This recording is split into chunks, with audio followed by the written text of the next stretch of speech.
Am I gonna gag? You're nodding your head like I'm gonna gag. You might gag a little bit. Alright, I got a sensitive gag reflex. You do? Okay, so you do. You do gag and just set that to Alright, here we go. Right, Bracing myself. Good job. Okay. Not too I mean, bad. I don't know who to believe. This media is telling me the world's ending. I just can't, it's hard to know, you know? I would say everybody has to come here. Not so bad. Yeah, but there are bad cases. I know that too. Yeah. So we can make okay. Okay, right? Okay. Are you guys getting fresh supplies? I heard some people have to reuse. You haven't had to reuse anything at all to get your fresh off? Yeah. Okay. Yeah, so we're just leaving. I noticed it's still picking a little bit from that. They call it a chimney sweep. We got the version that it didn't have to go all the way back. It just sort of turned it around like 20 times. And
everyone. This is the review session for Physics 112, March 31st, 2020. Okay, so I'm just going to live stream some questions. I'm going to just go through some questions. And there's about a 30-second delay between when you see me and when you can ask the question and then when I see the question. So what I'll do is I'll just work through a problem, and if you have any questions, just chat them into the text chat, and I'll see them, but there'll be a delay. I might even get to the end of a question and see that there was a question about a previous question, and I apologize for that, but then I'll go back. And this live stream, I'll leave it up so that you can watch it later. And I'm going to just live stream all the way through both classes. So this is going to be about a 3-hour long live stream. Of course, you don't have to stay for all of it. And I will take a break at some point, but it'll be fairly casual. And well, there we go. So let's begin. So what I've done is I've actually put a summary of everything that's going to be on the test online. And so let's just go to our Moodle site here and we can log in. And then scroll down to Physics 112. Okay, and scroll all the way to the bottom there. So the first thing you'll notice is there's the 4 videos that cover the material that will be on the test. Okay, and then I also just put a summary, and it's kind of like the questions you guys usually ask is like, what equation should I know? So I go over the topics and the equations that are pertinent to each topic, and there's 10 of them, 10 topics, but really I divided it fair with some granularity. Basically the 3 topics that are on the test are going to be oscillators, waves, and then our thermodynamics. Okay, so let me just look at one summary at a time, and then I'll bring up my whiteboard and we'll just do a problem with it. Okay, so the first thing is a simple harmonic oscillator. And with a simple harmonic oscillator, what do you have? You have basically a spring and mass is attached to it, and the spring has a certain stiffness associated with it, and so the mass would want to sit at an equilibrium position. You pull the mass out, you let go, and it'll bob back and forth. It'll bob back and forth with a certain frequency. Okay, and so there's some kinematic and dynamics associated with that. First, when it oscillates back and forth, it always oscillates, and it displaces a maximum distance of a to either side of equilibrium. That a is called the amplitude. There's an angular frequency associated with this oscillation. Now, this is not the frequency you measure in the lab. That's the linear frequency. This is the angular frequency, but the angular frequency comes up in the equation, so you need to know about it. And that's omega is equal to 2 pi over capital T, where capital T is the period. That's the time for one complete cycle. Okay, and the frequency, the linear frequency, is usually given the symbol f. That's just 1 over the period. All right. Now, if you know the spring constant and you know the mass m, the angular frequency is given by the square root of k divided by m. All right.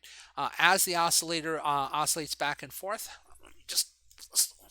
as the oscillator moves back and forth, it will pass through equilibrium. When it passes through equilibrium, it hits a maximum velocity, Vmax, and that's equal to omega times a. It also achieves a maximum acceleration. That happens at the endpoints, and the maximum acceleration is omega squared times a. And then finally, there's an energy associated with the oscillator, and the energy is equal to 1/2 mv max squared.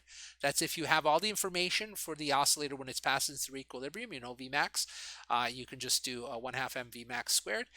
If you know the amplitude and you know k, the spring constant, then the energy is also equal to 1/2 ka squared. Okay, and if you don't know either, but you're at some arbitrary point in the cycle, then you can calculate the energy by just adding the kinetic plus the potential, and that's 1/2 mv squared plus 1/2 kx squared. Okay, so let me switch now to my whiteboard. There it is. Hi there. And you know what? For this one, I think these problems are all very, very similar. So let's just pull out one of the questions that I have online. Okay, so you might have already done this question, but it's worth doing it together. Okay, so I have a mass of 1 kilogram, and it's that's oscillating, and it's attached to a spring constant with k equals 5 newtons per meter. As it oscillates, it's noted that the mass passes through equilibrium with a velocity of 10 meters per second. Okay, let me look at the chat for a sec here. And okay, good. No questions. You can ask questions at any time, and just like I said, there'll be a bit of a delay. All right, so the first question I ask you is, what's the linear frequency of the oscillator? Well, this is a bit tricky because actually you can't quite get the linear frequency right away. What you can get, though, is the angular frequency, and I'm going to use W for omega because I can't easily type omega, and that's equal to the square root of K over M. And if you take a look, I gave you K and I gave you M, so that's going to equal to the square root. And what's K? Well, that's that 5 newtons per meter, and it's already an MKS. Okay, and what's the mass? It's 1 kilogram, so I made the numbers pretty easy. And what's that equal to? I should have got my calculator up. Give me a sec. The square root of 5 is 2.24. Okay, now what are the units? It is a frequency. This is an angular frequency, and frequencies are measured in hertz like that. Okay, now at this point you go, but I didn't ask for that. I asked for the linear frequency, and that's F. Okay, and you say, is there a relationship between the angular frequency and the linear frequency? And yeah, actually the way I wrote it in my little summary there is I wrote it as 2 times pi times F, like that. Okay, but if you divide both sides by pi, basically you find that F is equal to omega divided by 2 pi. Okay, so there it is. That's all you have to do. We already found that F is equal to 2.24 hertz. Divide that by 2 times pi, 3.14, and that'll give you the linear frequency.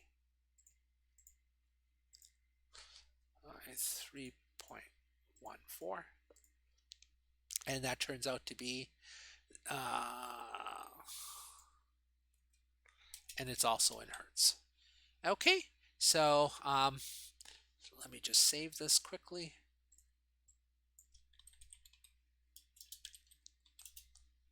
All right, so there we go. That's the linear frequency, and don't confuse linear frequency and angular frequency. Angular frequency is what we're going to use in a lot of the problems below, but the linear frequency is actually what you would measure in the lab. And you know what? Even though I didn't ask for it, what's the period?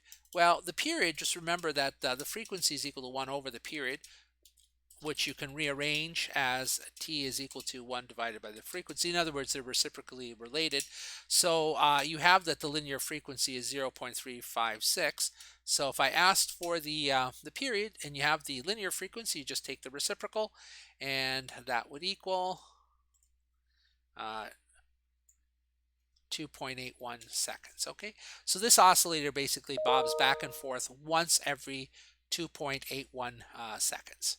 All right, let me see if there's any questions. I don't see anything in the chat. All right, so let me go on to the next one. Oh, actually, there it is. I did ask for the period of the motion in the next question. So actually, this here should probably just be down there. Okay. All right, so there you go. There's the period of the motion. All right, now the next one is, I wouldn't say it's a trick question, but you really need to understand how oscillators work. Especially with respect to their velocity. The way an oscillator, when it oscillates back and forth, the way its velocity goes is that it's 0 at the endpoints and it's maximum at equilibrium. Okay, so notice what I tell you here. It's observed that the mass passes through equilibrium with a velocity of 10 meters per second. Well, if I tell you that the mass is passing through equilibrium at 10 meters per second, that is the maximum velocity. You have to just remember the way I worded this. You have to remember that the maximum velocity is the velocity as the mass passes through equilibrium. Okay, and so very easy, but you know, you could miss this question if you didn't know this simple fact that maximum velocity is achieved at equilibrium. And so there it is. Nothing really to calculate there. Okay, so let me move that up a bit. All right, so now what's the amplitude? Well, you know, if you look through those equations, you don't exactly see the amplitude equals. I mean, I have amplitude A is equal to the amplitude, but you see a lot of equations that involve the amplitude, and one equation that you see that involves the amplitude is this one. Vmax is equal to omega times A, and you go, oh, wait a sec, I have Vmax, I have omega from part 1, okay? And so all I have to do is just rearrange this equation. If you divide both sides by omega, you're going to get that A is equal to Vmax divided by omega like that. And Vmax, we just said was 10. Omega, we set up above here, was 2.24, like this. And so what's that equal to? Let me do that on my calculator very quickly. 2.24. And so that gives me a maximum velocity of 4.46. And everything we've been working with, all the units we've been working with are MKS. So this is just MKS. And then I asked for the maximum acceleration. And what's the maximum acceleration look like? Well, it kind of looks like the maximum velocity, but instead of just 1 omega, you actually have an omega squared in there, okay? And so now you're going to have basically omega is 2.24, but you need to square that, okay? And then multiply it by A, and we just found A. That was, I'm sorry guys, that should be meters, not meters per second. That's A. You know what? Let me write it on the next line. Yeah, I apologize. I don't know why I wrote meters per second. It's meters here, like that, okay? And 4.46, okay? And that's going to give me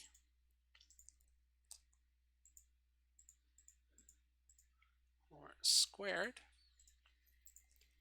multiplied by 4.46, and I'm going to get that the maximum acceleration is going to be 22.4 meters per second squared. Okay, now that does answer the question, all the questions I asked, but you know what, let's go on and do some questions with energy, because that's missing from this, and I could ask about energy.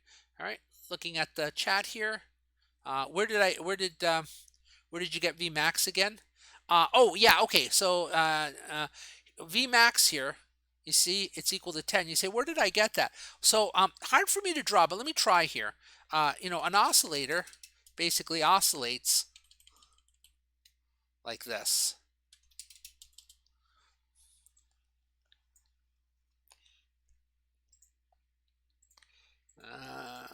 Paste. All right. So actually, let me put this on another line. Okay. So over here, the very middle, that's x equals 0. That's your equilibrium. Okay. At the endpoints, x is equal to a. Okay, and x is equal to minus a at the other point, but I'm not going to write that down. Now, where's Vmax occur? Vmax occurs right here. It occurs right in the middle. And what's V at the endpoints? Well, it's 0, because at the endpoints it stops and turns around, okay? And so if you look at what I said here, it is observed that the mass passes through equilibrium with a velocity of 10 meters per second. Where's equilibrium? Right there. What's the velocity of equilibrium? It's Vmax, but I tell you that that's 10. And so Vmax is equal to 10 meters per second. Okay, so Danny, I know there's a lag there, but if that didn't answer your question, I'll come back to it. In the meantime, I'm just going to go ahead and ask some questions about energy. Okay, so the next question I could ask, again, this isn't online, but you might as well add it now. It's like, what's the total energy of this oscillator? Okay, and we actually have several formulas that we can use here. And one formula that we can use is, how did I write it over here? Well, let me just cut and paste the entire formula. This is the formula for the entire formula for the energy. Oh, sorry guys, cut and paste there. Try that again.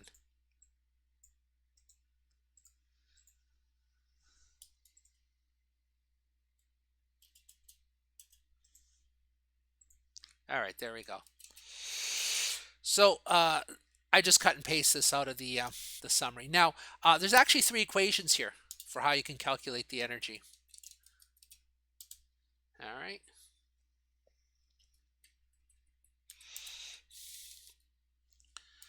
And see, which one do I use? Well, the top one you would use if you have mass and maximum velocity. We actually have that. We have the mass and we have the maximum velocity, so we could use that to calculate the total energy.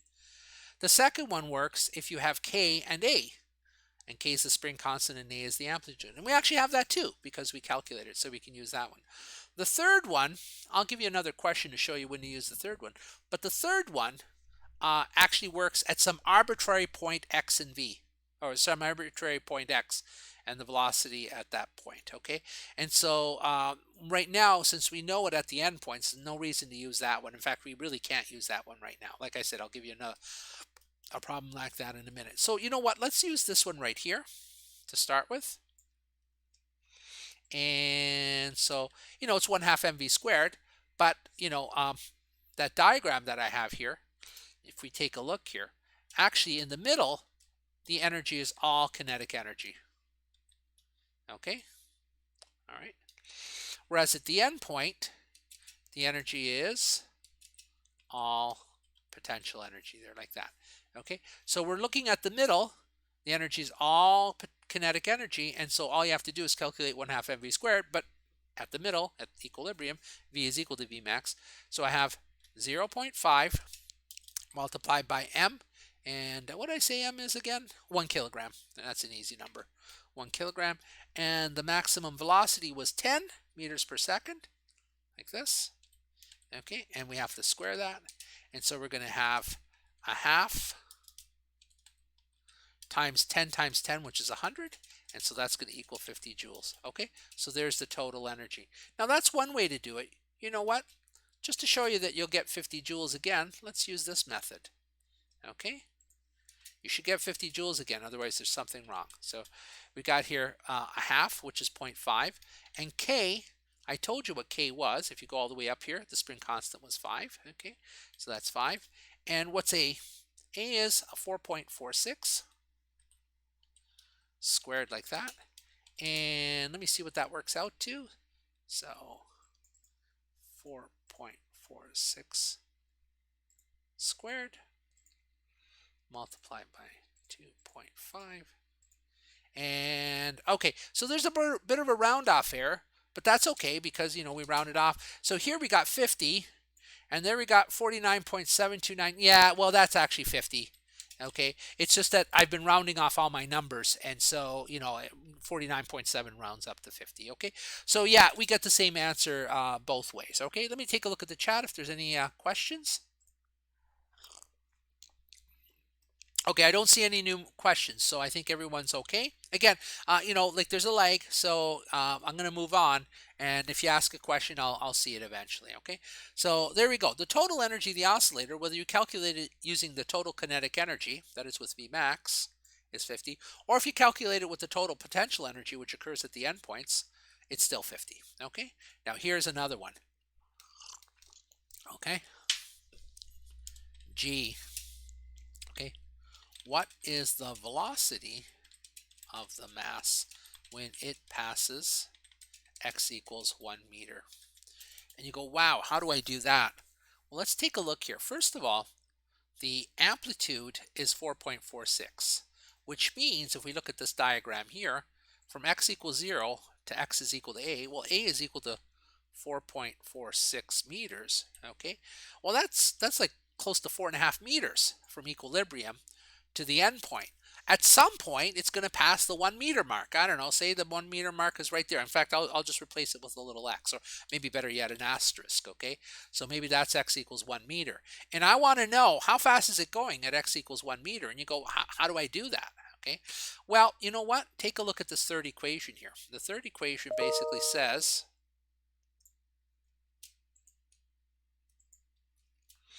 E is equal to this. Now, what is this? And it's a little hard to read because it's in ASCII here, but you know, this is 1/2 mv squared, okay? Now, that's the kinetic energy, but it's the kinetic energy for whatever v, okay? Not necessarily v max. It's whatever the v is at this point here, and that's actually what we're trying to find, okay? Plus 1/2 kx squared, and that's the potential energy, but it's not a. I didn't put x is equal to a in there. Why? Well, because I'm not at the end point, I'm at some other point. And so if you're not at one of the end points, if you're not at the end point, or if you're not at the middle, then there's a mixture of some kinetic and some potential energy, okay? So the total energy has got to be some kinetic plus some potential energy. And you go, do I have all the numbers there? Well, you do, because from the previous problem, you know that The whole energy is 50 joules. So that E there's the 50 joules, okay? And then we have this 1/2 here, which I will write as 0.5. And then we have the mass here, m, which is 1. And the question is asking for the velocity. It says, what is the velocity? And so we'll just leave that as v squared there like this, okay? Plus the half, which is 1.5. K, if you remember, was 5 newtons per meter. And X, I told you that's 1 meter, okay? So we're not at the endpoints. We're not at that 4.46. We're a little bit less than that. Well, a lot less than that, okay? And so 1 squared like that, okay? And you could see that the only unknown there is V.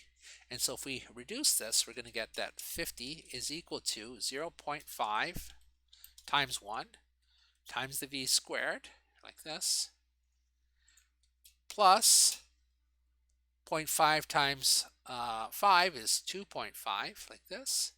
And so this gives us that 50 minus 2.5 is equal to 0.5. We put brackets around that. Multiplied by V squared. Well, 50 minus 2.5 is 47.5, okay? And that's going to equal this. And then, you know what, I'll just do it. I divide both sides by a half and take the square root. I think you can, I don't think you need to see how that's done.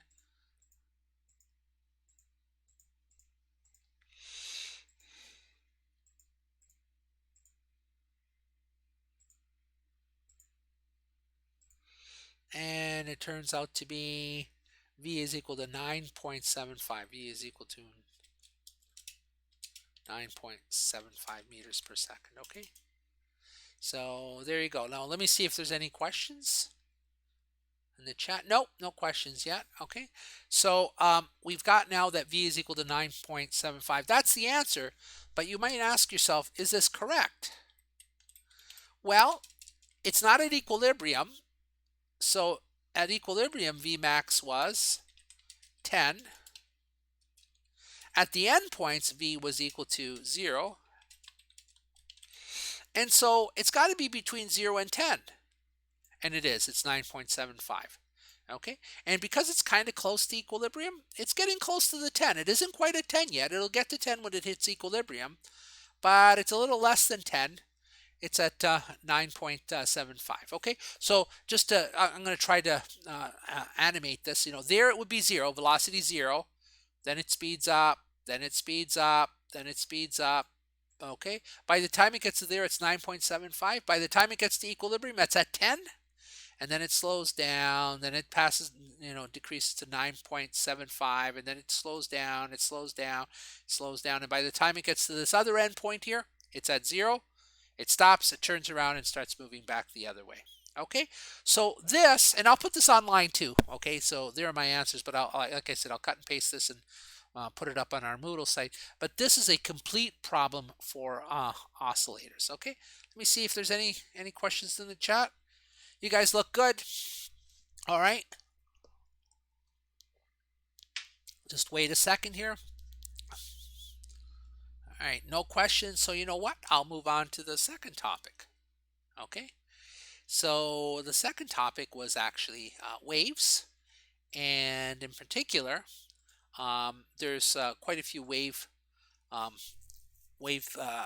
phenomena that we studied. Okay, this is not necessarily in order, but one of the phenomena that we studied were standing waves. Okay, so we're going to do standing waves next. But before I jump into that, maybe I should just tell you a couple of things about waves. Okay, one of them is V is equal to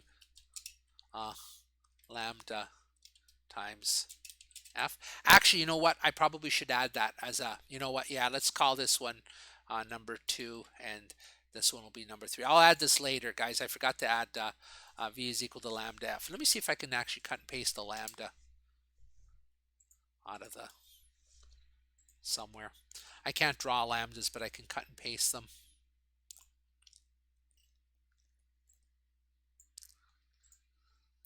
There we go. Okay, so this equation, I just remembered, I forgot to put that down. This is basically an equation which relates the velocity of a wave, the wavelength of a wave, and the frequency of a wave. Okay, so what are all those? What are they? Um, so if you're looking at a wave, and I can't draw a wave because um, the whiteboard doesn't allow for that, but if you got a wave and you have a crest and you have a neighboring crest, the distance from a crest to its neighboring crest, that's lambda. That's called the wavelength. Okay. Now, if you're just looking at a particular point in space and you just look at how many crests go by per second, okay, so the number of crests that pass by per second, that's your frequency. Okay, and per second, that means 1/seconds. That's measured in hertz. Lambda is the distance between crest and crest, so that's measured in meters. And velocity is how fast the wave goes, and that doesn't change. Okay, so the wave doesn't speed up or slow down. Okay, it just travels at a constant speed. It depends on the type of wave. So if you've got something like light travels at 3.8 times 10 to the 8 meters per second. That's for light, which is very fast. But if you're talking about sound travels at 340 meters per second for sound. Okay, so it depends on the type of wave we're talking about. Let's do an example of a sound wave. All right, so suppose that you hear, I don't know, you have a note, okay, and the note is say middle A. So the frequency of middle A is 110 hertz. Okay, I don't remember a lot of the frequencies, but that's one frequency that seems to stick in mind. And I can ask the question, how big is the wavelength?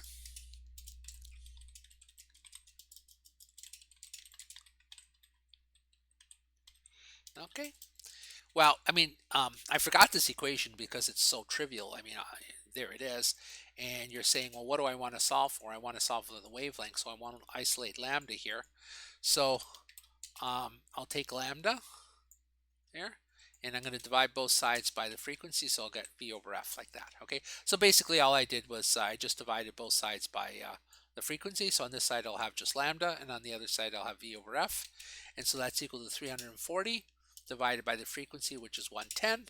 And if I do that on my calculator, 340 divided by 110 gives me 3.09 meters. Okay, so when you hear middle A being played on the piano, the distance from one crest of sound to the next crest of the sound wave is about 3 meters long. Okay, so that's pretty long. That's pretty long.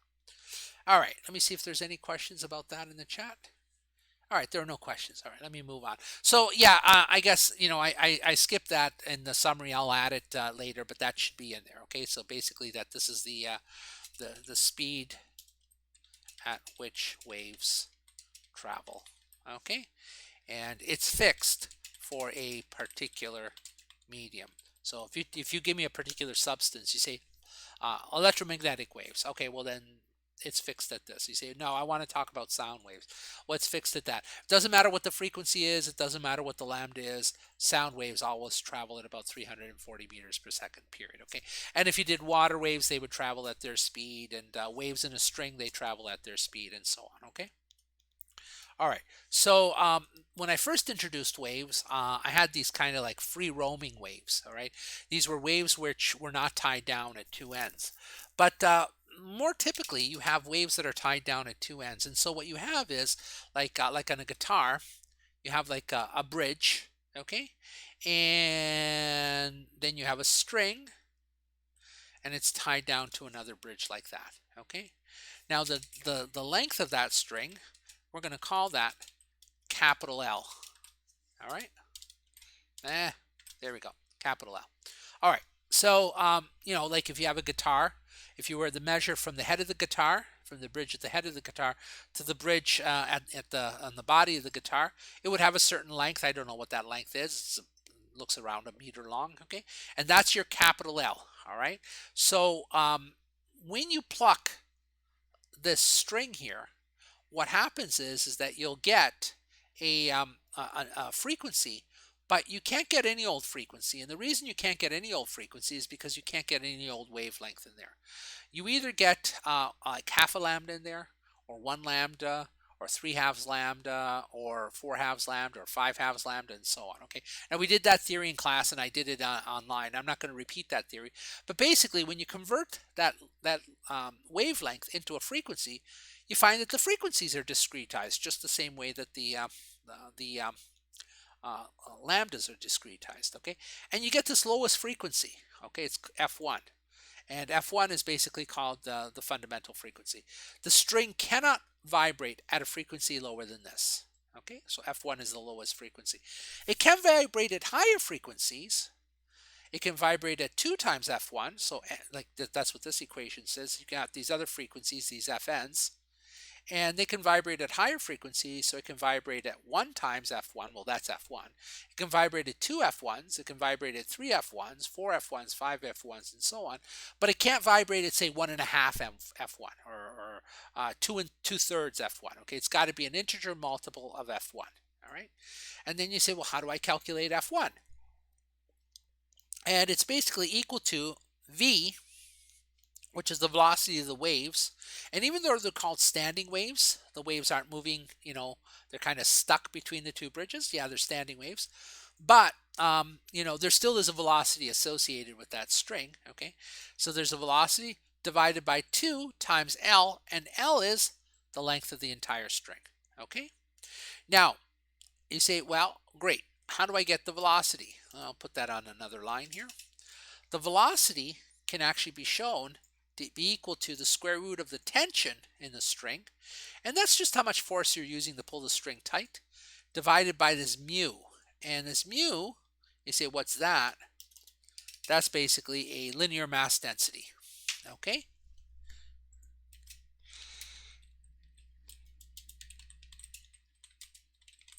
And so what's this linear mass density? The linear mass density, we worked with density when we were working with fluids. And the density when we were working with fluids was like the mass divided by the volume. But there's no volume to a string, because volume is length times width times height. There's only a length to a string. And so the linear mass density is L, all right? And L, the little l here, that's just like the length of the string that has mass m. That, you could go to the store and you can buy a very, very long string and you only tie down a little piece of it. Okay, so L is kind of like the length of the total string, whereas capital L is just how much of it you allowed to vibrate. So that sometimes causes confusion. All right, so let's do a problem with that. And let me see here. I'm sure I've got a solution somewhere, or a problem ready somewhere here.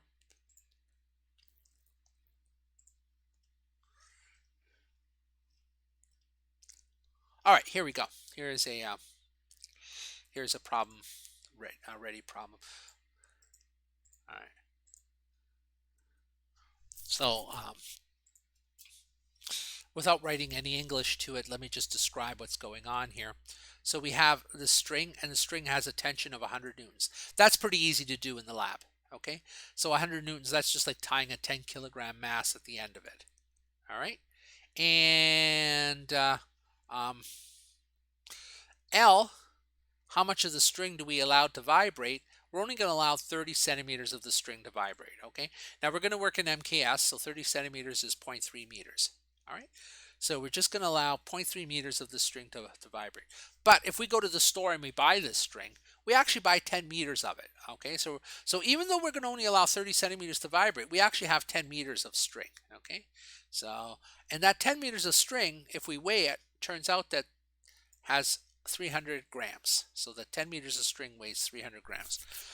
So don't confuse these two L's. This is the L, which is how much is allowed to vibrate, and this is the total L of the string. It's like all the string we have, and all the string we have has a mass 300 grams.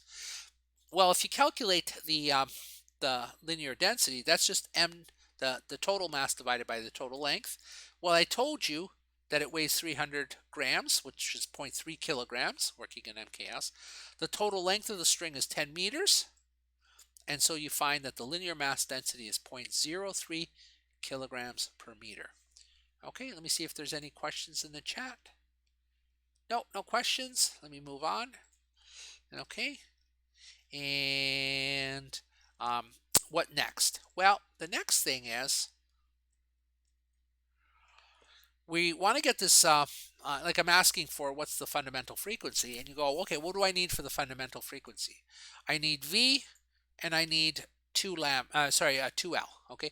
But L I already gave you. L was that 30 centimeters, so you need V. You go, well, how do I get V? You get V using the square root of T over mu. And you go, well, do I have T? Yeah, I gave you T. T is 100 newtons.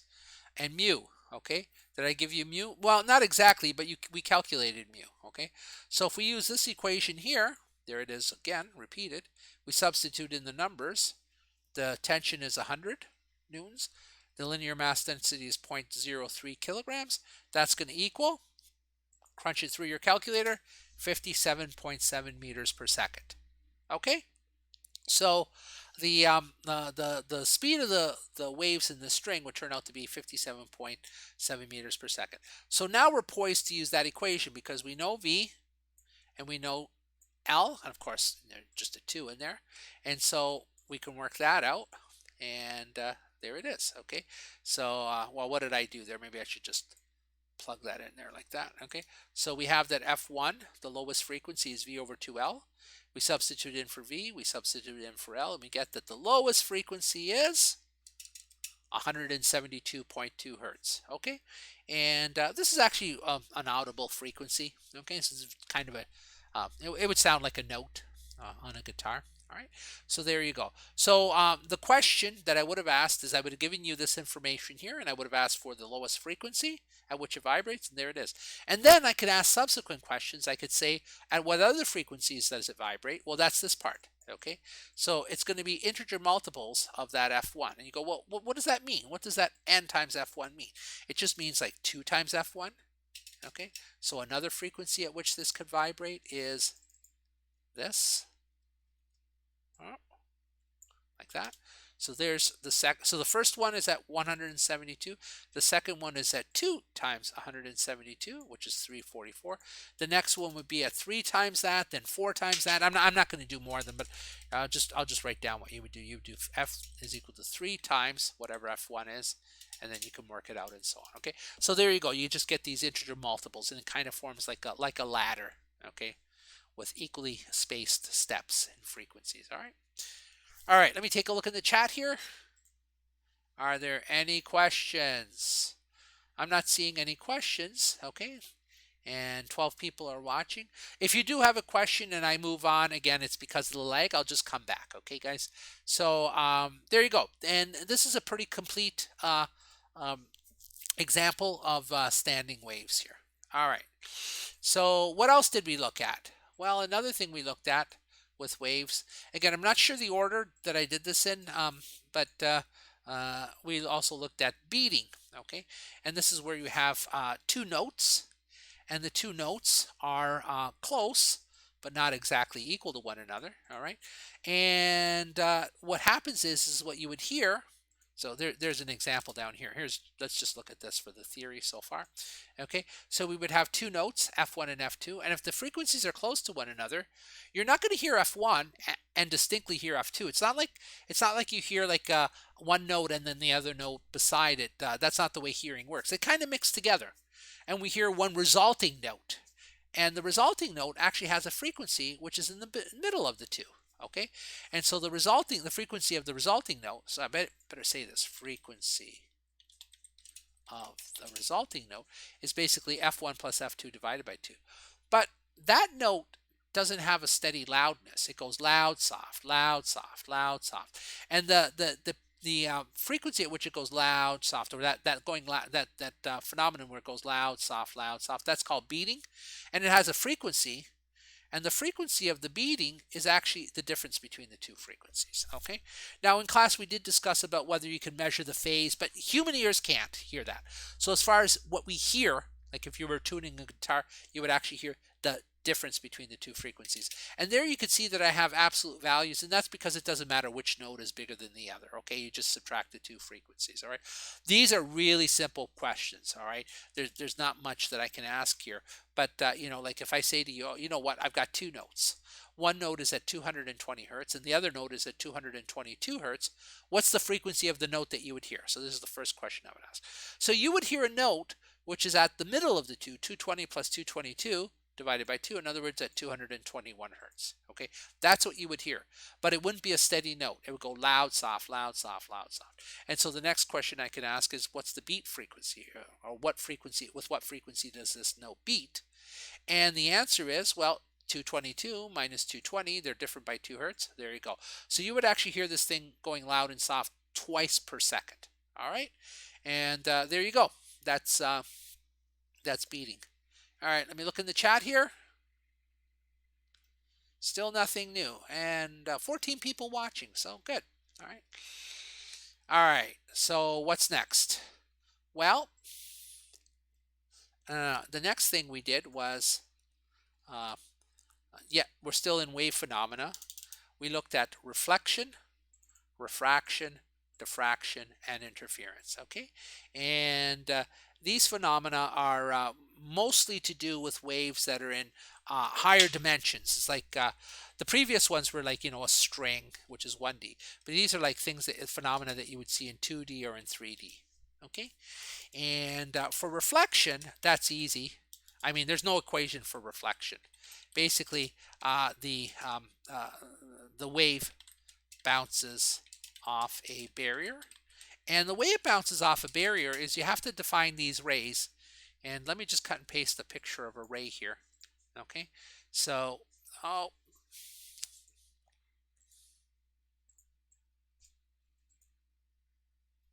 there we go. So this picture, which I also drew in class, is supposed to represent a bunch of crests. Okay, the vertical lines that you're seeing there are a bunch of crests.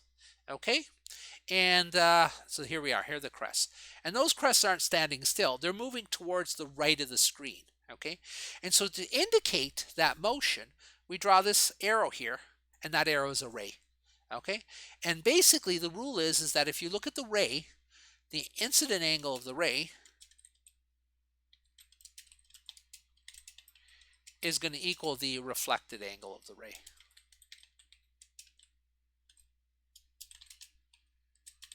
Okay, and there's nothing deeper than that. Okay, now the reason we mention reflection is because particles also reflect, and that's like a billiard ball. When it hits the edge of a pool table, it bounces off of the bank there, and there the incident angle is also equal to the reflected angle. So as far as that's concerned, the waves act the same as particles there. Okay, now I'm not going to go in order here. Reflection is easy, diffraction is also easy. Easy meaning there's really no equation for it. There are equations for these, but they're far beyond the scope of the course. Like, you know, for diffraction, it's a pretty complicated equation. So I'm just giving these things to you qualitatively, and on the test it's a multiple choice. I expect you to be able to pick the qualitative phenomenon that they describe. So diffraction is basically this phenomenon where waves bend around a corner. Okay, so if you have a barrier and these crests are going by the barrier, the barrier does clip the crests, but then what happens is the crests start to curve, and they'll actually curve in such a way that they'll bend around the barrier. Okay, and you know, if the barrier is small enough, then actually on the other side of the barrier, the waves will even heal themselves, and they'll you know, continue on like that. All right, so these waves will bend around a corner. And particles do not do that. So diffraction is something which is particularly a wave phenomenon. It is not a particle phenomenon. Particles leave sharp shadows, whereas waves will leave blurry shadows. The reason the shadows are blurred is because the waves are wrapping around the barrier there. Okay, and the only other thing you need to know about diffraction is that if the wavelength is much bigger or much smaller than the barrier, then the pattern doesn't happen. And by the way, I've been saying barrier, but it works the same for a hole. Okay, so this phenomenon is most evident when the barrier or hole if we're talking about making waves go through a hole, is about the same size as the wavelength. Okay, so if the wavelength is much bigger than the hole, then the wave won't get through. If the wavelength is much smaller than the hole, then it casts a very sharp shadow. If the wavelength is approximately the size of the hole, the wave will get through, but it'll kind of smear out on the other side. Okay, and actually that's how a microwave oven door works. Microwaves, they have a wavelength of about 5 centimeters, and the holes in the metal screen of a microwave oven door are about 1 millimeter. So the hole is 1 millimeter and the wavelength is 5 centimeters. Well, 5 centimeters is much bigger than 1 millimeter. It's 50 times bigger than 1 millimeter. So there's no way that the microwaves can get through. Okay. At the same time, light, visible light, it's in the same family of waves as microwaves, but visible light has a wavelength which is down into the 500 nanometer range, and 500 nano is 10 to the minus 9, much smaller than a millimeter. So light has no problem passing through those holes, but microwaves do, and that is exactly this phenomenon of diffraction. Okay, now let's go on to the next phenomenon. Here we do have an equation, refraction, and what is that? When waves travel from one medium to another, they bend. Okay, the rays of a wave bend as they pass from one medium to another. Okay, now the reason that's happening is because in one particular medium the velocity is fixed, but when you go from one medium to a different medium, the velocity is actually different. So a minute ago I told you that the speed of light way up here is 3 times 10 to the 8 meters per second. That's in a vacuum. Okay, that's like an empty space. But light actually travels a little bit slower in glass, and it travels a little bit slower in water, and then even slower yet in glass, and even slower yet in diamond. Okay, so when you pass from one medium with one velocity into another medium with another velocity, the rays will bend, and they'll actually bend such that in the medium with the bigger index of refraction, the ray will bend towards the normal. Okay, so we'll do a problem with that in just a second. Let me just take a look at the chat here. Okay, I've got a few questions.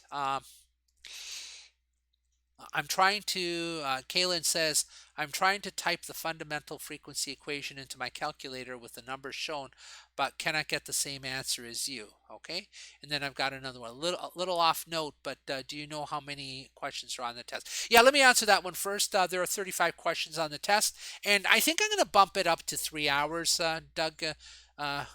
Doug C. I'm not interested in making you guys rush, but I don't want the test to just go on and on and on. Okay, so probably I'm going to bump it up to 3 hours, and I'll announce that tomorrow.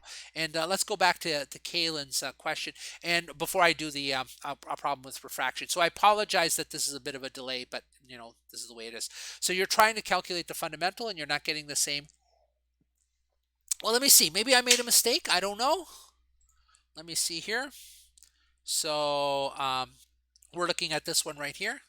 So I'm pretty sure that's right. So let me take a look. We're doing the square root of 100 divided by 0.03. And that gives me 57.7. So this is correct. The velocity is 57.7. Okay. So that is correct. All right. And then divide this by, so maybe I made a mistake here, 2 times 0.03, close brackets, and oh, you might be right. Kaylin, I just did it and I'm getting a different answer. You know what, guys? Yeah, I'm sorry, guys. There is an error here. Okay. It's a quick fix. I don't know what I did with my calculator, but let's just fix it right now. Okay. So what I'm getting right now is this number right here, hertz. Okay, which is a pretty high frequency. Let me just make sure again. I must have 57.7 divided by, and so 2 times 0.3 is 0.6. Oh, I'm sorry. I forgot a decimal in there. Whoops. There we go. Okay. And let's try one more time. 57.7 divided by.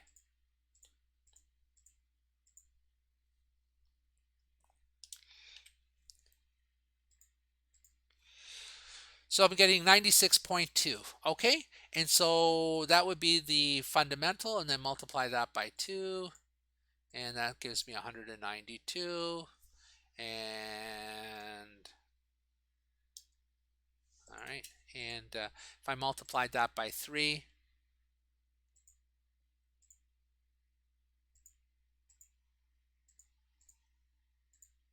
I get 288.5, let's say 289 hertz, etc. Okay, so thank you, Kaylin. I mean, it's a kind of a minor error, but like those are the kinds of errors that would throw you on a test, and I do want to get this right. So there it is. All right, and let me know in the chat. You said yes. Okay, good. So sounds like I got it right. All right, guys. Sorry for the aside there. Let's go back to refraction.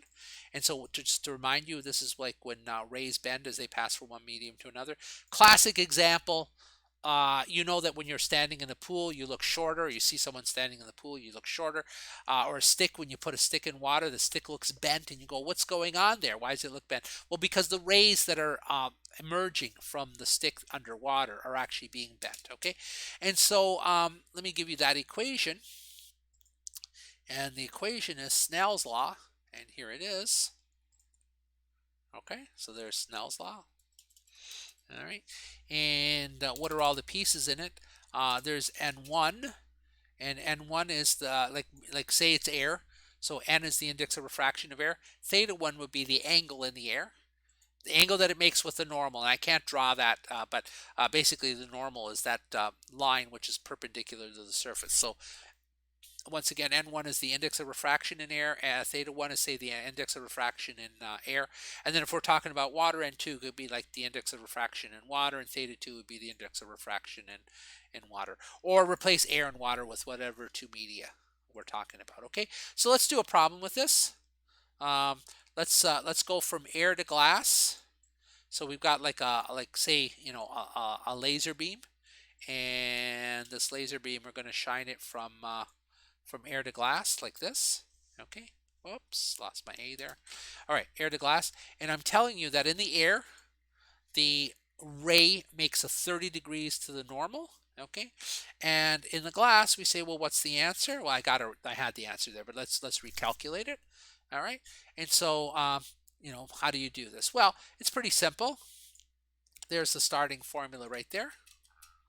Okay, so again, we have air, and the index of refraction in air is 1. I would give you these numbers. I would not expect you to memorize these numbers, but air is simple. The index of refraction of air is 1. It's just ever so slightly bigger than 1, but not worth it. Like, I don't know, out to the 4th decimal or something like that. So index of refraction in air is 1.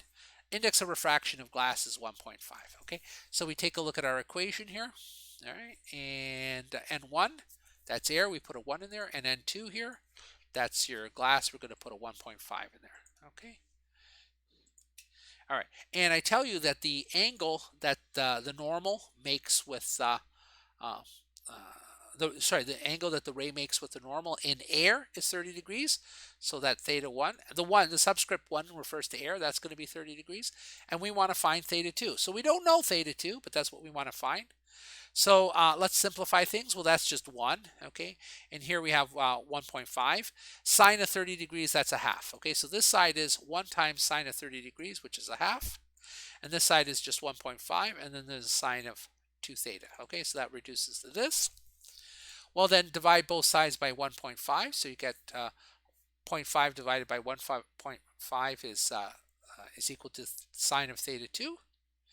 And well, you know what? Let me put in another step in there. That would tell you that sine of theta 2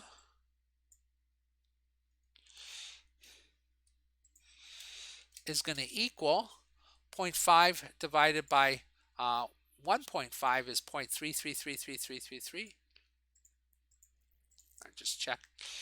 Okay, 0.333 like that. Okay, and then you want to do theta 2 on your calculator, that's going to equal sine inverse of 0.333333. And if you plug that into your calculators, you get 19.5. Okay, 19.5 degrees. So in the air, the ray makes an angle of 30 degrees, but in the glass, it makes an angle of 19.5 degrees. All right. So let me see if there's any questions in the chat or if I made any errors. No, nothing. Good. Let me continue.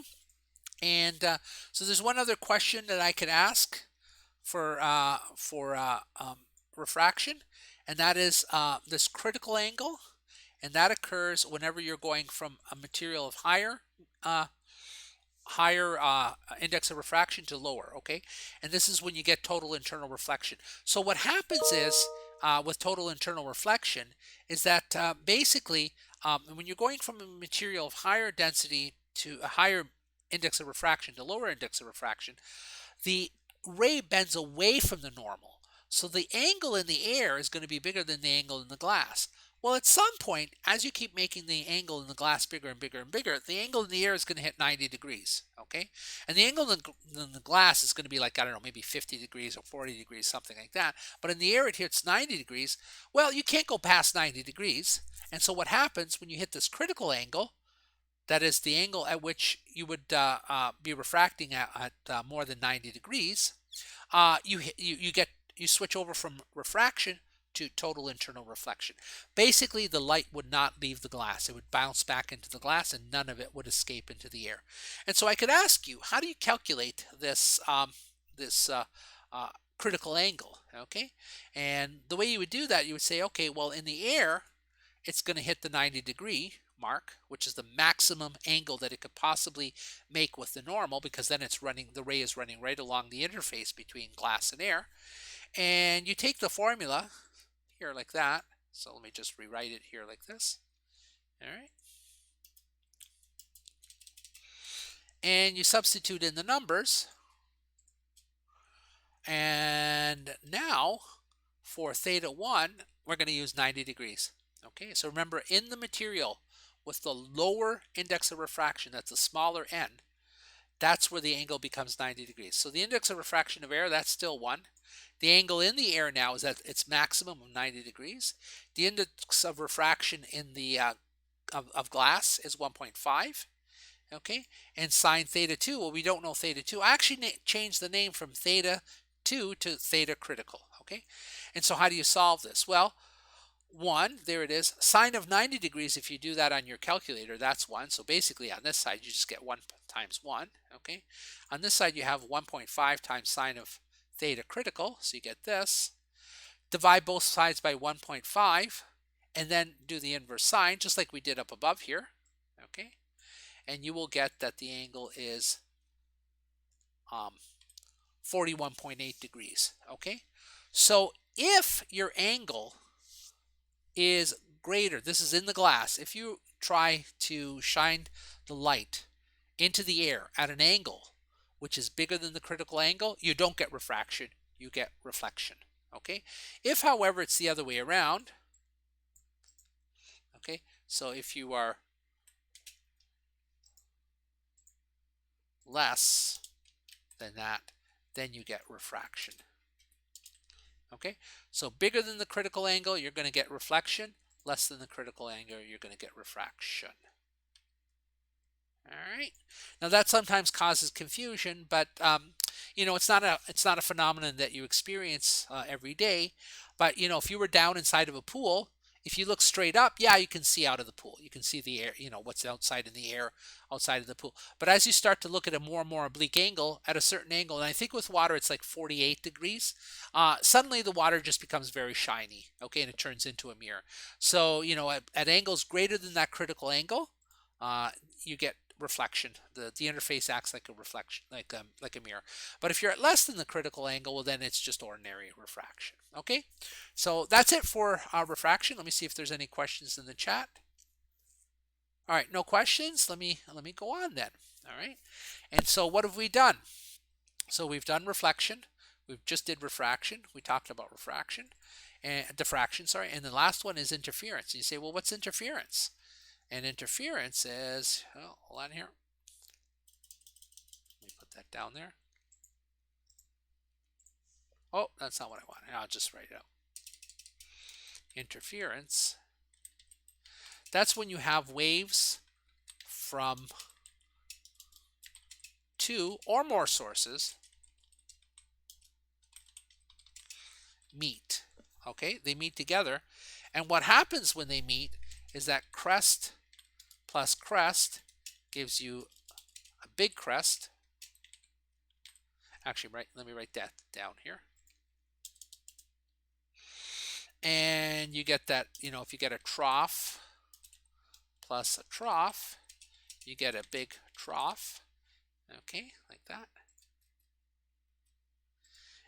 But if you get a crest plus a trough, well, then you get nothing. They annihilate one another. Okay, and so this leads to what's known as interference patterns. Okay, it happens when you pass light through a single hole, and it also happens when you pass light through a double hole. Okay, now with a double hole it makes sense, because with the two holes or two slits, it's usually called the double slit experiment. When you got two slits, what winds up happening is you'll get diffraction through one of the slits, you can get diffraction through the other slit, and remember the waves are bending, and as they bend they overlap with one another, and it's that overlapping which is the interference. Okay, so basically these waves from these two sources from the two slits, they meet with one another, and then in regions where you get crest meeting crest or trough meeting trough, in both of these you get a constructive interference. Okay, and then in regions where you have crest meeting troughs, they tend to annihilate one another, and you basically get nothing. Okay, so if this is light, in constructive interference regions, that's bright. In destructive interference regions, that's dark. Or if this were sound, in constructive interference regions, that would be loud. And in destructive interference, that would be quiet. Okay? So let's do some problems with that. All right? So there are two problems that I can ask you. One of them is the single slit, and the other one is the double slit. Okay, so this sometimes causes confusion because the formulas look very similar, but there's actually some subtle differences and important differences between the two. Let's look at the single slit first.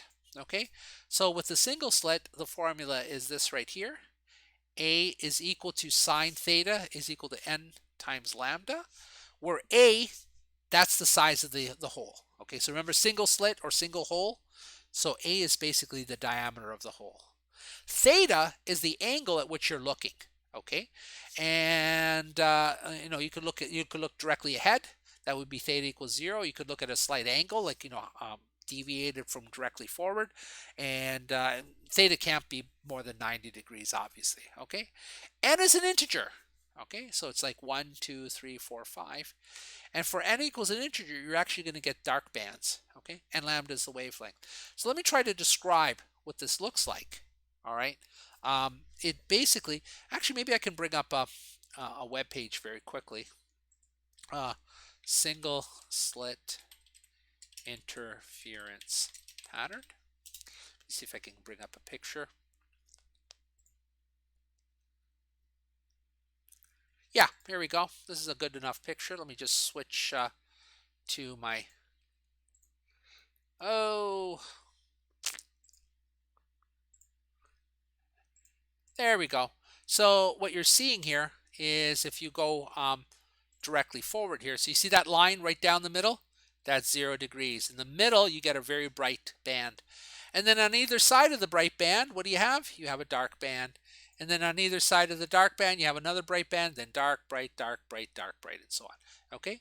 So what n is, it's basically the integer for the dark bands. Okay? We actually can't calculate the location of the light bands. The formula is way too complicated. But there is the equation for the dark bands. Okay? So once again, A is the size of the slit. Okay? It's the size of the hole. And theta is the angle that you're looking at. 0 would be directly ahead. 10 degrees would be 10 degrees to one side or the other.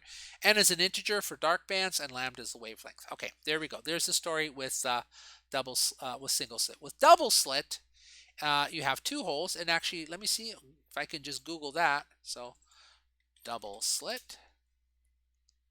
And oh, lots of nice pictures. Too many, actually. This one is probably good enough. Okay, let me switch over to this one. See if we can. Okay, there you go. There's the double slit. So you can see here there are two holes, and the two holes are a distance d apart. The size of the holes doesn't matter. Doesn't matter. Well, it does a little bit. They have to be bigger than roughly the size of the wavelength. But you know, whether they're twice the size of the wavelength or half the size of the wavelength doesn't matter that much. It's the distance between the holes that's important. If you go straight ahead, that's 0 degrees, and you can see there's theta. And basically, once again, you have bright, dark, bright, dark, bright, dark, bright, dark. Okay, and the formula there looks like this. Okay. D sine theta is equal to m lambda. And this one's a little bit more complicated. D is the distance between the holes. Theta is the angle that you're looking at. Okay, again, theta equals 0 straight ahead. M is, well, if you put an integer in there, this time you get bright bands. Okay, so it's the opposite for single slit. For single slit, if you put an integer in there, you get the dark bands. But for double slit, if you put an integer in there, you get the bright bands. Okay, you can actually use this formula also to get the dark bands, and they occur as half integers. And you say, well, what's a half integer? Like a half, 3 halves, 5 halves, 7 halves, and so on. Those are half integers. Okay, so there's the theory. And no questions in the chat, so let's do a problem. I'm actually going to do a problem with the double slit, and the reason I want to do the double slit is because there are more possibilities with the double slit. Right? You can look for both bright and dark bands. Okay, so here's the double slit, and I tell you that we have light, and the light, visible light has a wavelength of 500 nanometers. Okay, well, there's a range, but this one is, I guess that would be somewhere like roughly greenish colored. Okay, so 500 nanometers, and the holes or the slits, they're 2 micrometers apart. Okay, and now you go, oh, I don't remember what a nano and a micro is. Okay, so you should know what those are. Nano is 10 to the minus 9. Okay, 10 to the minus 9, and micro is 10 to the minus 6. Okay, so micro is actually bigger than nano. In fact, 1 micrometer is 1,000 nanometers. All right, so you should know those numbers for the test. Okay, so at what angle, I asked the question, at what angle do the bright bands occur? All right, so here's the equation. All right, and for the bright bands, we use an integer. So in other words, what we want to put in here for m is 0, 1, 2, 3, and so on. Well, if you put 0 in there, you get this equation. Okay, and so 2,000 nanometers, that's the distance between the two slits. And you say, why did I use 2,000 nanometers? Well, because 2 micrometers is equal to 2,000 nanometers, because 1 micrometer is nanometers. This way I don't have to, I mean, you could convert to meters, but I'm just going to convert to nanometers because the nanometers on this side and the nanometers on that side will simply drop out. Okay, so that D equals 2 micrometers, that's the same as 2,000 nanometers. Okay, multiplied by sine of theta, m is 0 times 500 nanometers. Now 0 times anything is 0, and so you get that equation there. So sine of theta is 0. But sine of theta equals 0, that just says that theta is equal to 0 degrees. Okay, and this is always true no matter what the wavelength is. There is always a bright band at 0 degrees. Okay, actually, let me go back to that diagram one more time. Okay, oh, I lost it. You know what, never mind. I mean, I didn't think I'd lose it, but basically at theta equals 0, straight ahead, there's always a bright band. Okay, and now beside that bright band, there's going to be darker bands, and then beside those darker bands, there's going to be the next set of bright bands. And the next set of bright bands happens at m is equal to 1. And so if I take this equation right here, but now instead of 0, which is what I did here, I put 1 in there. Okay, what you're going to get is 2,000 nanometers times sine of theta is equal to 1 times 500 nanometers. Okay, and so just multiply this through. You're going to get 2,000 times sine of theta is equal to 500. Divide both sides by 2,000. So you get sine of theta is equal to 500 divided by 2,000, which is 0.25. You do the inverse sine of that, and you find that the first bright band occurs at 14.5 degrees. Okay, see if there's any questions in the chat. Nope. All right. Now, if I were to do the second bright band, what would you do? Well, I didn't do it here, but you can just do it. Okay, it would be exactly the same as this, but that's for the first bright band. For the second bright band, it's not. Well, this is the zeros for the middle. There's always a bright band in the middle. Then there's a dark. Then this is the next set of bright bands. They occur at 14 degrees. And then beyond that, the next set of bright bands would occur there. Okay, and you know what? I'm not going to calculate that. Maybe I could do it very quickly on the calculator, but I'll just give you the answer. That's going to be like, so actually it's going to be 30 degrees because if I divide both sides by 2000, I'll get that the sine of theta is going to equal 2 times 500 is 1,000. Divide that by 2,000 from the other side, which is equal to 0.5. And the inverse sine of half is 30 degrees, which is one of those special angles that you should know. So 30 degrees, okay? And so the next set of bright bands, that's the m equals 2 bright bands, they occur at 30 degrees. Okay, so there we go. I asked at what angle do the bright bands occur. They'll occur at 0 degrees. There's always one at 0 degrees. That's the middle one. The next set will occur at 14.5. The next set will occur at 30 degrees. And we could go on, but I'm going to stop because the next one you would just, instead of a 2 there, you would put a 3 there. Okay, now at what angle do the dark bands occur? Same formula, but now you don't use integer m's, you use half integer m's. So here it is. The bright bands occur at same formula, but m is equal to a half, 3 halves, 5 halves, and so on. Basically an integer followed by 0.5. Okay, so the first set of bright bands first set of dark bands would occur at m is equal to 0.5. There it is. Okay, and so here that m, I just put in 0.5, and working that through, I'm going to skip the details. That winds out to be 7.2 degrees. Okay, so there you go. That's the story with interference. And what's causing these bright and dark bands to occur? Well, back to here. Wherever you get bright bands, that's a region on the screen where crest is always meeting crest and trough is always meeting trough. Okay, and when crest meets crest, you get an extra big crest, and when trough meets trough, you get an extra big trough. Okay, and that means the wave is bigger. A bigger wave, the amplitude is bigger. Bigger amplitude, brighter spot. Okay, now where you get dark, that is basically where crest meets trough, because what happens there is the crest and trough annihilate one another, and that means no wave, and where you have no wave, you have dark. So both of these are bright, that's bright, and that's a bright region, but this region is dark. Okay, and so you've got those two sources. The waves are coming together on the screen. In the middle, you've always got bright. Beside it, you've always got a situation where crests are meeting trough at all times. It's dark, and so on and so forth. Okay, so there you go. We've now studied reflection, refraction, diffraction, and interference. All right, let me see if there's any questions. Are you going to post this? Yes, Emma, I will. I'll post this. Okay. So yeah, basically you'll have not only the lecture but also all these notes. Okay. So all right, great. Now what? Well, the next topic is actually I forgot. Let me take a quick look here. What is the next topic? The next topic is beating. Oh yeah, intensity and intensity. Okay.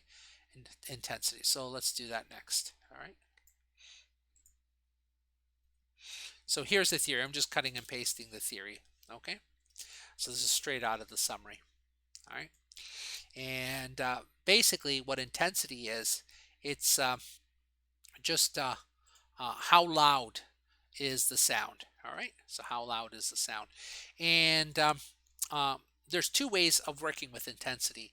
One is just like you might call it ordinary intensity. It's just I. All right. And I is basically like how many watts of power are deposited per unit area. All right. Now, we haven't talked about power before this, but basically power, I didn't mention it in my notes, but basically power is just, I can take out that W there and just say joules per second, okay?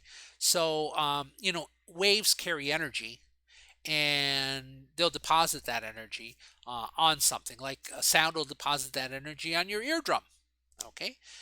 And light will deposit its energy on a screen, all right? And where there's a lot of energy, that's bright. Where there's not much energy, it's dark, or in the case of sound, loud and soft, all right? So that's your intensity. Now, the energy is being deposited over time, so it's not just how many joules are being deposited, but how many joules per second, okay? And joules per second, that's called power, and it's measured, it's given a name watts, okay? Now, the other thing is that you could think of the wave as, you're catching the wave like with a net or something. Or in my lecture, I use the idea of, say, rain, and you're catching the rain with a bucket, okay? And obviously, if you're using a bucket with a small opening, you're not going to catch as much rain as you do if your bucket has a big opening in the same amount of time. And so obviously, the size of the opening that is capturing this energy also matters. And so it's not just how many watts, but it's how many watts per meter squared, okay? And that's how intensity is measured. Now, this intensity is just plain old linear intensity, and it's absolutely normal. And I'll do a problem with that right now, okay? The other intensity are decibels, and they're actually very important because they're very popular, but they're not a linear scale. So here, like, I'll just do some really trivial questions here. Like, I have one sound wave, and it's producing an intensity of 0.5 milliwatts per meter squared, okay? And I've got another one which is producing a sound intensity of 1.5 milliwatts per meter squared. Okay, what's the total? This is a linear scale. It's not at all like decibels. Okay, so they just plain old add. The total would be 0.5 plus 1.5 milliwatts per meter squared. Okay, and so that would be like 2 milliwatts per meter squared. All right, absolutely trivial. All right, so nothing there. The reason I'm doing this is just because I'm going to contrast it to how decibels work later.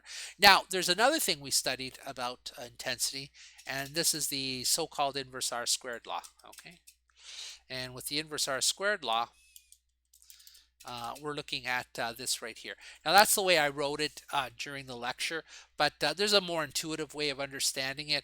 And basically, your intensity drops off as, let me write that over here, and I drops off as 1 over R squared, like that. Okay, so the intensity drops off as 1 over R squared. What does that mean? That means if you double your distance, actually, let me just change that rather than double. Let's just say 2 times R. So you're at a certain R and you have a certain intensity. You double R, your I is actually going to decrease by a quarter. If you triple R, then it's actually going to decrease by 1/9. You quadruple R, it's going to decrease by 1/16, and so on. And you say, where am I getting that 4? Where's that 4 come from? That 4 is 2 squared. What's that 9? That 9 is 3 squared. What's that 16? That's 4 squared, okay? And that's why it's 1 over R squared. So whatever the R is, whatever you increase R by, it's that number squared. Okay, so that's what I mean by I drops off as 1 over R squared. Now, we're studying this in terms of sound, but it happens in so many different phenomena that it's like a very, very useful formula. Another place it shows up is like radiation. Even though radiation, like you say radiotherapy in a hospital, even though radiation is basically particles and not waves, still the radiation drops off as 1 over R squared. Okay, so let me just do a very simple problem here. So here's an example.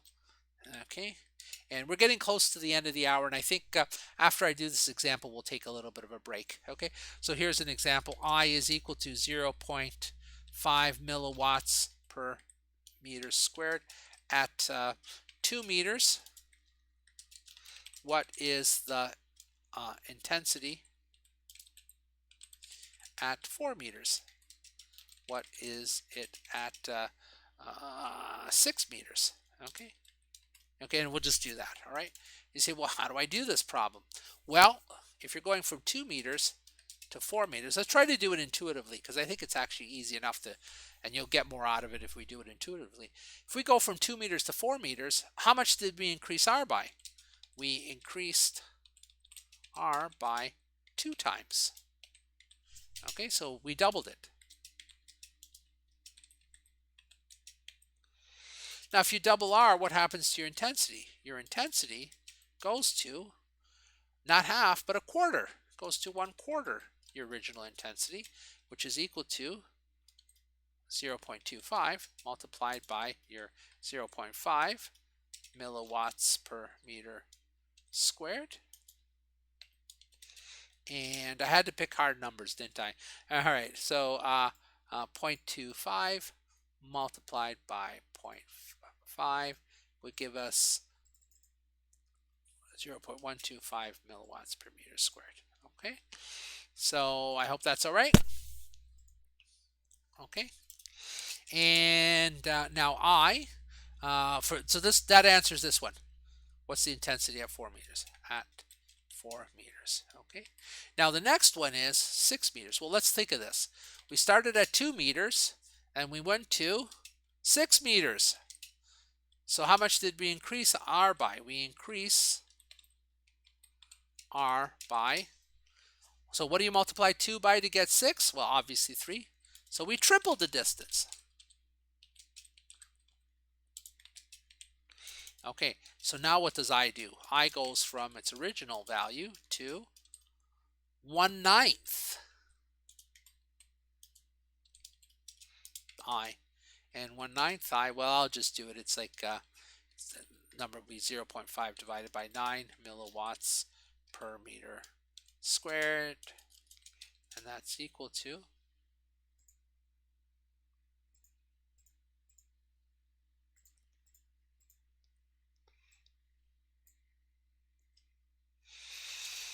milliwatts per meter squared, rounding off a bit. Whoops, I keep hitting W there. Squared. Okay. So there you go. There's the story of I and R. Okay, so this is known as the inverse R squared law. Very, very popular law. It shows up in a lot of places. You double your distance from a radiation source. You got a dangerous radiation source. You double your distance from that radiation source, you're going to get 1/4 of the exposure. You triple your distance from that radiation source, you're going to get 1/9 the exposure, and so on. Let me see if there's any questions in the chat. And I'll just wait a little bit here. And you know what, guys? We're at the 12:30 mark, which is when the first class would end. And I'm not gonna end the live stream right now. But let's take a 15-minute break, because I'm tired. You're probably tired. Let's see how many people are watching. 14 people are watching, and we'll return. My clock here says 12:33. Let's actually return at 12:45. Okay, so we'll take a little bit of a break, and in the meantime, you're just going to get some intro music. Okay, so I don't know if everyone's okay with that, but I need the break, and you probably need the break. So let's do that. Okay, so I'll start. I won't kill the live stream, but the live stream will continue, but just with my stupid intro music until 12:45. Okay.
Okay, everyone. It's 12:45. We can start up again.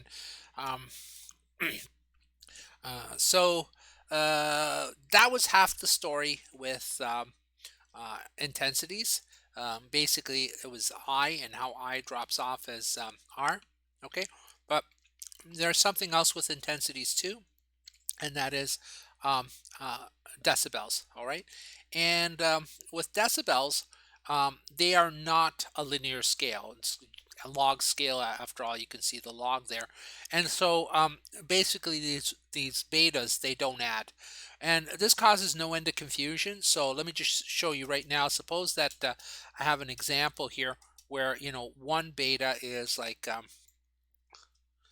I don't know, 40 decibels, and another beta is 50 decibels, like this. All right. Oh, it's a capital B actually, like that. And you say, all right, let's add them together. So this is like beta 1 and this is like beta 2. And you say, well, what's beta total? What's beta total going to equal? And you're really tempted to say 40 plus 50 equals 90 decibels. And the answer is wrong. All right? They don't add. They're on a log scale. All right? Log scales are very useful whenever you have to do things like mix millionaires and billionaires, things that like where you're really comparing many different orders of magnitude. All right, so like if millionaire, that's basically six figures. All right, and billionaire is like nine figures. And if you give $1 million to a billionaire, you have not changed them from being a billionaire. It's like a drop in the bucket. But if I give $1 million to someone who has only $1,000 in their pocket, I mean, you've just gone from being like poor to being rich. So sometimes it's not so interesting like how many billions you have. It's just the fact that you're a billionaire, and not how many millions you have, but the fact that you're a millionaire, and not how many thousands units of 1,000 you have, but just that your total worth is only in the thousands. Basically, you want to just count the number of digits. And sound goes over a huge range. It's like one of these ranges, like, where you have down at the very quiet to the very loud. And so they tend to put that on a log scale. But it's not just sound. Things like pH are also put on log scale. So when you say like pH 7, that's in the middle. Then there's pH 14 and pH 3 and stuff like that. Or pH 0, I guess you can get down as far as pH 0. That's actually a log scale. It's the log of the concentration of the number of hydronium ions in a solution. Okay, because they span such large scales, like from the thousands to millions to billions and so on.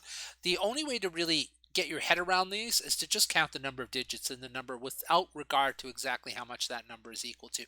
And so, well, I mean, you can watch the lecture again, but basically that's the why log scales are introduced. So I'm sure you'll see them in your career. Okay, they're not going to go away. So let's take an example here where a correctly done example where we have like say one bell or one alarm, and that's like 60 decibels. Okay, basically human speech is at around 50 to 60 decibels. Okay, so this is not a very loud alarm. So that's one alarm. But now I'm going to ask you, what is beta for 5 similar alarms? And then just for the heck of it, I'm going to ask you, what is beta for 25 similar alarms? Okay. Actually, let me put them. Let me do this.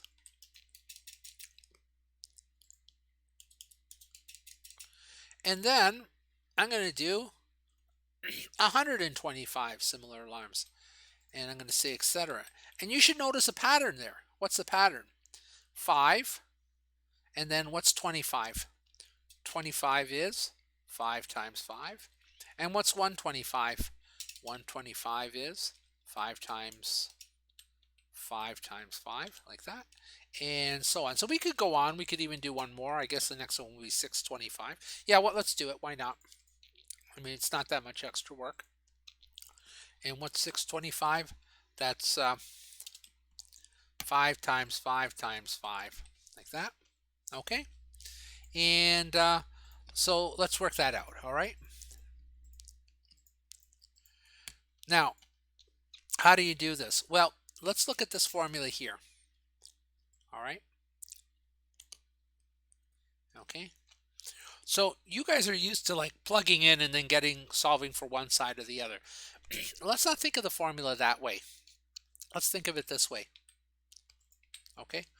Where I1 is the intensity of just one alarm. Okay? Now that's in watts per meter squared. All right? Beta 1 we actually know is, I tell you what beta 1 is. Beta 1 is actually 60 decibels. Okay? Now you could solve for I1 and then multiply by 525 and plug back, but there's a much easier way of doing this. Okay? And it causes a little bit of confusion because I think people don't know how the log function works, but let's work through it. Okay? So if that's true for one of them, maybe I should say also what I naught is. I naught is a reference. It's a reference intensity, and you could just choose it to be some number. It doesn't even factor into the equation, which seems a little weird, but that's because we're going to use this equation in a different way than you guys are used to. Basically, for sound, it's equal to 10 to the minus 12 watts per meter squared. That's the quietest sound a human ear can hear. Okay, probably not my ear, but normal ears could hear something that quiet. All right, so now that's true for one of them. And I could even put the 60 in here, but let's not. And I could put the 10 to the minus 12 in there, but let's not. Let me now say, okay, if that's true for one of them, then for 5 of them, this must be true. Okay? Where I5 is equal to the intensity of 5 alarms. Okay? And at this point you go, well, the betas don't add, but the I's do. And if this is 5 alarm, then that's just going to equal I1 plus I1 plus I1 plus I1 plus I1, okay? Which is basically just equal, like it's just like they just add, I's just add. So you got 1, 2, 3, 4, 5 there. So you get 5 times I1 like that. And so this I5 I can replace with 5 times I1. So here it is.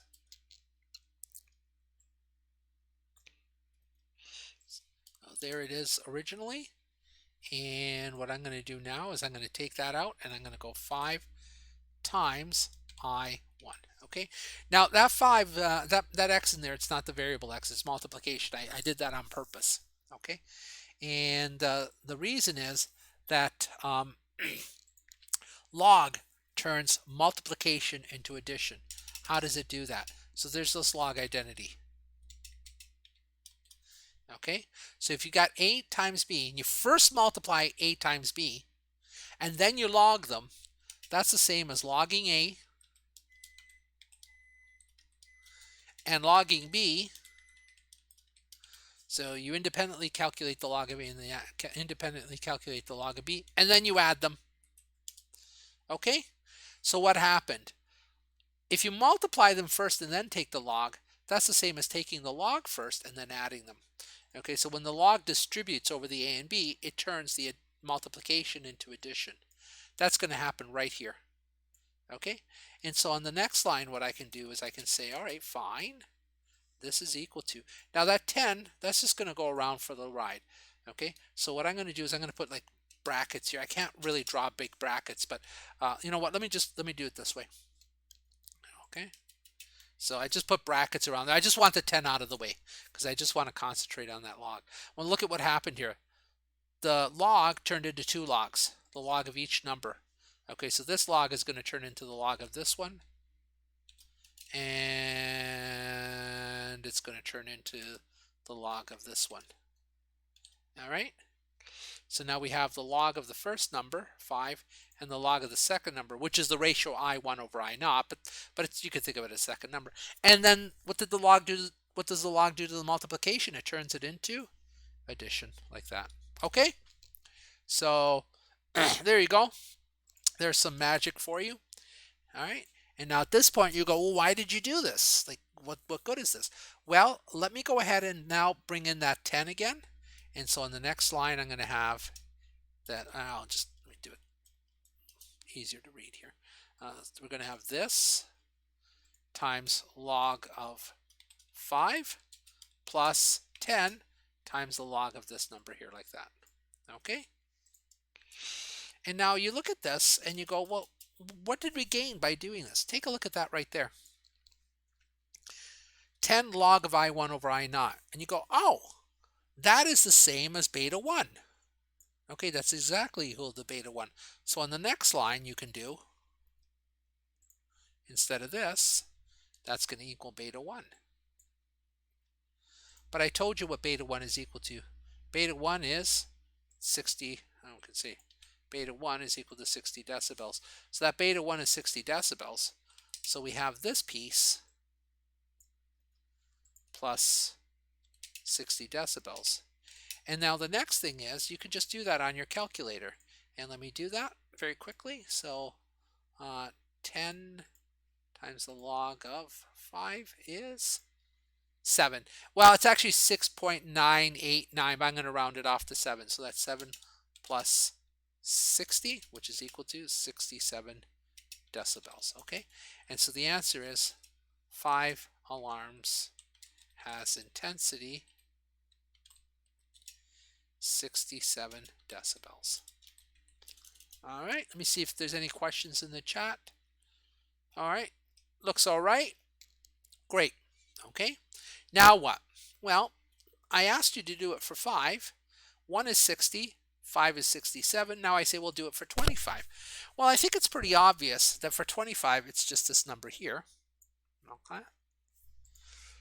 Well, like that. It's that equation there. But now, not beta of 5 of them, but beta of 25 of them, and I of 25 of them. Okay. That's going to equal this, but not 5 of them, 25 of them. Okay. That's going to, let me put them on the next line. Easier to read. That's going to equal this, but not 5, but 25 of them. That's going to equal this, but that's beta 1.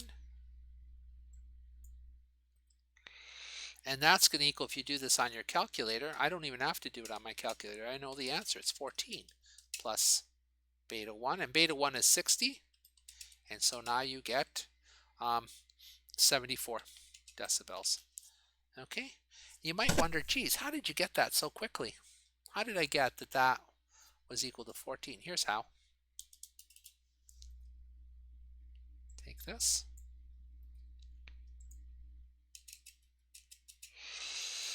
I can write that as this. 25 can be written as 5 times 5, which can be written as 10 times the log of 5 plus 10 times the log of 5. But we know that the log of 5 is 7. We calculated that up above right here. And so you get that 7, that it's equal to 7 plus 7, which is equal to 14. Okay? And so there you go. Now, I went ahead and I did 125 and 165. Here's why. You can make a nice little chart here. Number of alarms. And you can do decibels here like that. One of them is 60. 5 of them is 67. 25 of them is 74. 125 of them. Anyone want to guess? You add 7. So that would be what? 81. And then 625. Add 7 again. 88 decibels. Okay. So what's happening here on this side is every time on this side you multiply by 5, on this side you add 7. Okay, so every time that you multiply by 5 here, on this side you add 7 decibels. Okay, so that's the pattern. And you go, well, why are you multiplying on this side and adding on this side? Because of the magic of the log that turns multiplication into addition. All right, so there's a nice little example. The one that I did during the lecture was I did doubling, and there it was actually 10 log of 2, and 10 log of 2 is 3. So every time you double the number of alarms, you're actually adding 3 to the decibels. Here, every time you quintuple or multiply by 5 the number of alarms, you add 7. And so on. And there's similar other patterns, but you know, I don't know, I just picked 5 as a simple pattern. Okay, any questions in the chat? All right, so hold on here. I've got Basil. So we basically substitute beta is equal.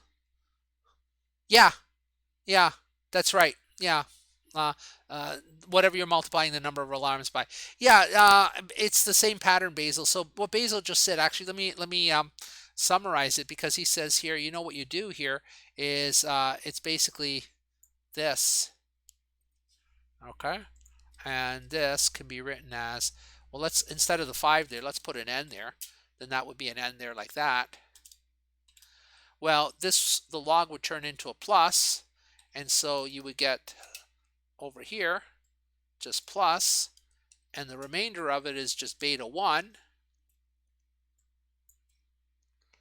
And so there you go. If you want a, you know, kind of a consolidated formula, there it is. Okay, so beta for n of them is going to be 10 log of n plus beta of 1 of them. Okay, I mean, you could almost write that down as another formula if you want, but there you go. So yeah, good question, Basil. And then Danny, what do you, that's a lot of extra money for alarms for a small increase in sound. Haha. Yeah, yeah, exactly. That's the whole point, actually. You kind of got the point. What's going on here is the number of alarms is going to go up very, very fast because you're multiplying by 5 every time, but the number of decibels is not going to go up very fast. It's just going to go up linearly. So over here it's growing exponentially, but over here it's actually just growing linearly. And so that turns this exponential into a linear graph, and that's what allows you to put thousands, millions, billions all on the same scale. Otherwise they would just be like, you know, far apart. Okay, let's move on. And the next thing that we worked on is, I don't remember the next thing. Oh, Doppler effect.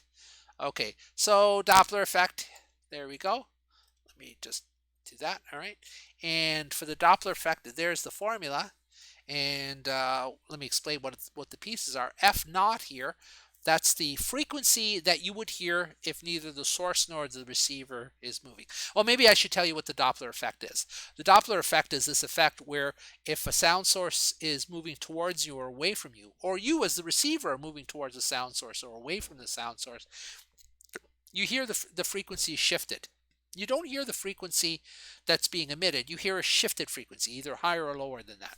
And the reason is you can imagine that if you're running towards a sound source, you're running into the crests faster than you would if you were just standing still. So you hit more crests per second, that's a higher frequency. If you're running away from the sound source, well, then the crests have to take extra time to catch up to you. And as a result, you know, they don't reach you in quite as many times per second, and you get a lower frequency. And the same thing with the source. You know, if the source is moving towards you, it kind of squeezes the wave fronts, it squeezes the crests in front of you, and that's a higher frequency. Or if the sound source is receding from you, you know, it stretches them out. And this is that characteristic sound that a lot of people have, you've probably experienced, that when a car drives by you, or say like an ambulance drives by you and it's got its siren blaring, you hear this characteristic sound and it goes, and it drops in frequency as you go away. And so we can actually calculate that shift. And this is used in lots of things. This is like how you know, like police are able to use their radar guns. They're able to tell how fast you're going by bouncing radio waves off of you. Or Doppler shift ultrasound is that's how they can tell how fast your blood is going through your heart. You wonder, like, how in the world could you possibly know how fast blood is flowing through your heart? Well, you bounce sound off of it and look at the frequency shift. So, I mean, there's lots of examples. Let me just do one here. How about we have the source moving away from you, something like that. So you're standing still on the side of a road, okay? And a car is traveling away from you, or you could even say recedes. That's what the word recede means.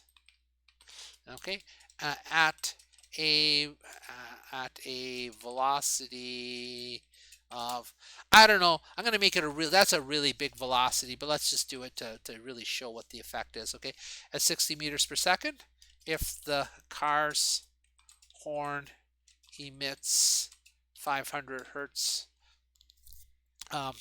sound, what do you hear? Okay, so the formula is a little bit complicated because there's three velocities in there. And you go, well, what are these three velocities? The first velocity, v, that's just the speed of sound, fixed. Okay, and I would give it to you, 340 meters per second. Okay, so great. There's the speed of sound. All right. Now then there's the VR. That's the velocity of the receiver. That's, or sometimes called the observer. That's like who's hearing the sound. Okay. Well, you're hearing the sound and you're standing still. Okay. And so you've got 0. You're not moving at all. All right. And the car is the source, because that's, the car has the horn, and it's traveling away from you at 60 meters per second. Now, we're going to use this formula, but it gets a little bit confusing because you go, well, I've got a plus minus there, and I've got a minus plus in there. And you go, well, which one do I choose? Which one do I choose?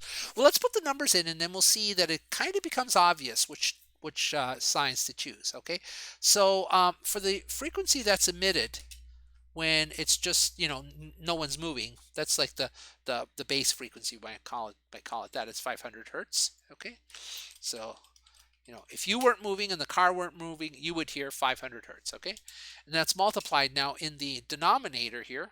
Sorry, in the numerator, it's v plus vr. Well, v is 340. Okay, and VR is 0. Well, it doesn't matter if you add or subtract 0, you're still at 340. So that solved that one. We don't have to worry about whether it's a plus or minus there. It's at the bottom where you have to worry. So it's 340, and then you're either going to choose the minus or the plus, and it's going to be 60, okay? Because the source is moving at 60. Okay, now you go, well, which one do I choose? Well, let's think about this. If you're standing on the side of the road and the car is moving away from you, do you hear a lower frequency or a higher frequency? So I gave you those 4 possibilities in the lecture. When something is moving away from you, basically the frequency drops. Okay? Now, if the frequency is going to drop, if you choose the negative sign, that doesn't work. Go ahead, you can crunch it through the numbers, and what will happen is if you subtract on the bottom, you'll get a higher frequency. And you go, well, that can't be. I got to get a lower frequency. So obviously you chose the wrong number. It's got to be the plus, okay? And so that's how I choose them. I'll just put the numbers in, and I'll go, it's got to be higher, so choose the minus. Oh, it's got to be lower, choose the plus. And on the top, in the numerator, it's the other way around. For a higher frequency, you need the plus, and for a lower frequency, you use the minus, which is why, I mean, the best I could, I put plus minus here, and I put minus plus here. They're kind of opposite, okay? But, just think it through, and you could try it both ways and just pick the one that's appropriate. Obviously, here it has to be lower because it's traveling away from you. The source is traveling away from you, so you have to do the plus. And let's go ahead and calculate that. So I've got 500 multiplied by 340 divided by, I guess it would be 400. Okay. And that's 425 hertz. That's dramatic. I mean, it went from 500 hertz, it dropped 75 hertz to 425. Okay, so that's what you would actually hear. All right. Now, just to be very quick and just to give you another example, e.g., you're receding at 60 meters per second, and the car with the horn is standing still. What do you do now? Well, it's this equation again, but now, maybe I should just say here, these are your velocities, okay? But now you're 60 the receiver is 60 and the source is 0. So now you're going to have 500, okay? Velocity is 340, and you've got the 60 divided by, the 340 on the bottom. On the bottom, you don't have to worry because Vs is 0. All right, so adding or subtracting Vs doesn't make a difference. It's 340 on the bottom. It's at the top. Do you want to add or do you want to subtract? Well, you're receding. So when the source and the receiver, they're getting farther and farther apart over time, the frequency drops, okay? And so to make it drop, here we had to do a plus, but here we need a minus, okay? And so what's that going to equal? Well, let me calculate it for you. It's 500 multiplied by 280 divided by 340, and I get 412. All right, so it doesn't matter whether it's you that's moving away or the source is moving away. All right, so you get a different frequency. All right, these are pretty easy, and if you want more practice, well, then just change them around, and instead of receding, having approaching here, and then you would get the frequencies have to be higher. Okay, so there it is for the Doppler, and let me see if there's any questions in the chat. Looking good. All right, and so all right, let's go on to the next topic, which is, all right, we're done with waves and sound, okay? Now we're moving on to thermodynamics. So 7, 8, 9, and 10 are about thermodynamics. The first one is the just the plain old thermometer formula, okay? And all this says is if there's a change in temperature, there's a change in the length, okay? And that's exactly how a thermometer works, okay? We got a mercury inside of a glass tube, and you put it into a hotter area. The mercury column expands, okay? Whoops. So as the temperature goes up, the length of the column increases, okay? And vice versa, okay? LO is the original length, and this alpha is just a measure. It's a coefficient. It says at what rate does it expand or contract, okay? And so, you know what? Let's just do, I showed you how to use this formula to actually calibrate a thermometer in the lecture, but let's just do a really simple question. I mean, I don't want this to become too difficult in your mind. Like, we have, I don't know, let's say we go from a lower temperature of 20 degrees Celsius, okay, that's like room temperature, okay, and we heat up to 40 degrees Celsius. Now 40 degrees Celsius is uncomfortably hot. You'd be okay, like I wouldn't say it's desert is more like 45, but it's definitely a really hot day. It's probably like in the 90s or something like that. I don't know, I can work it out.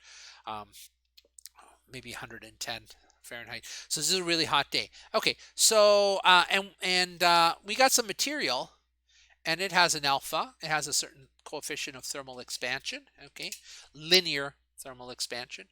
All right, and this number usually is pretty small. So I don't know. I'm just going to make up a number here like that. And you go, what are the units? So the units are kind of interesting because this is in meters, and that's in meters. So they drop out.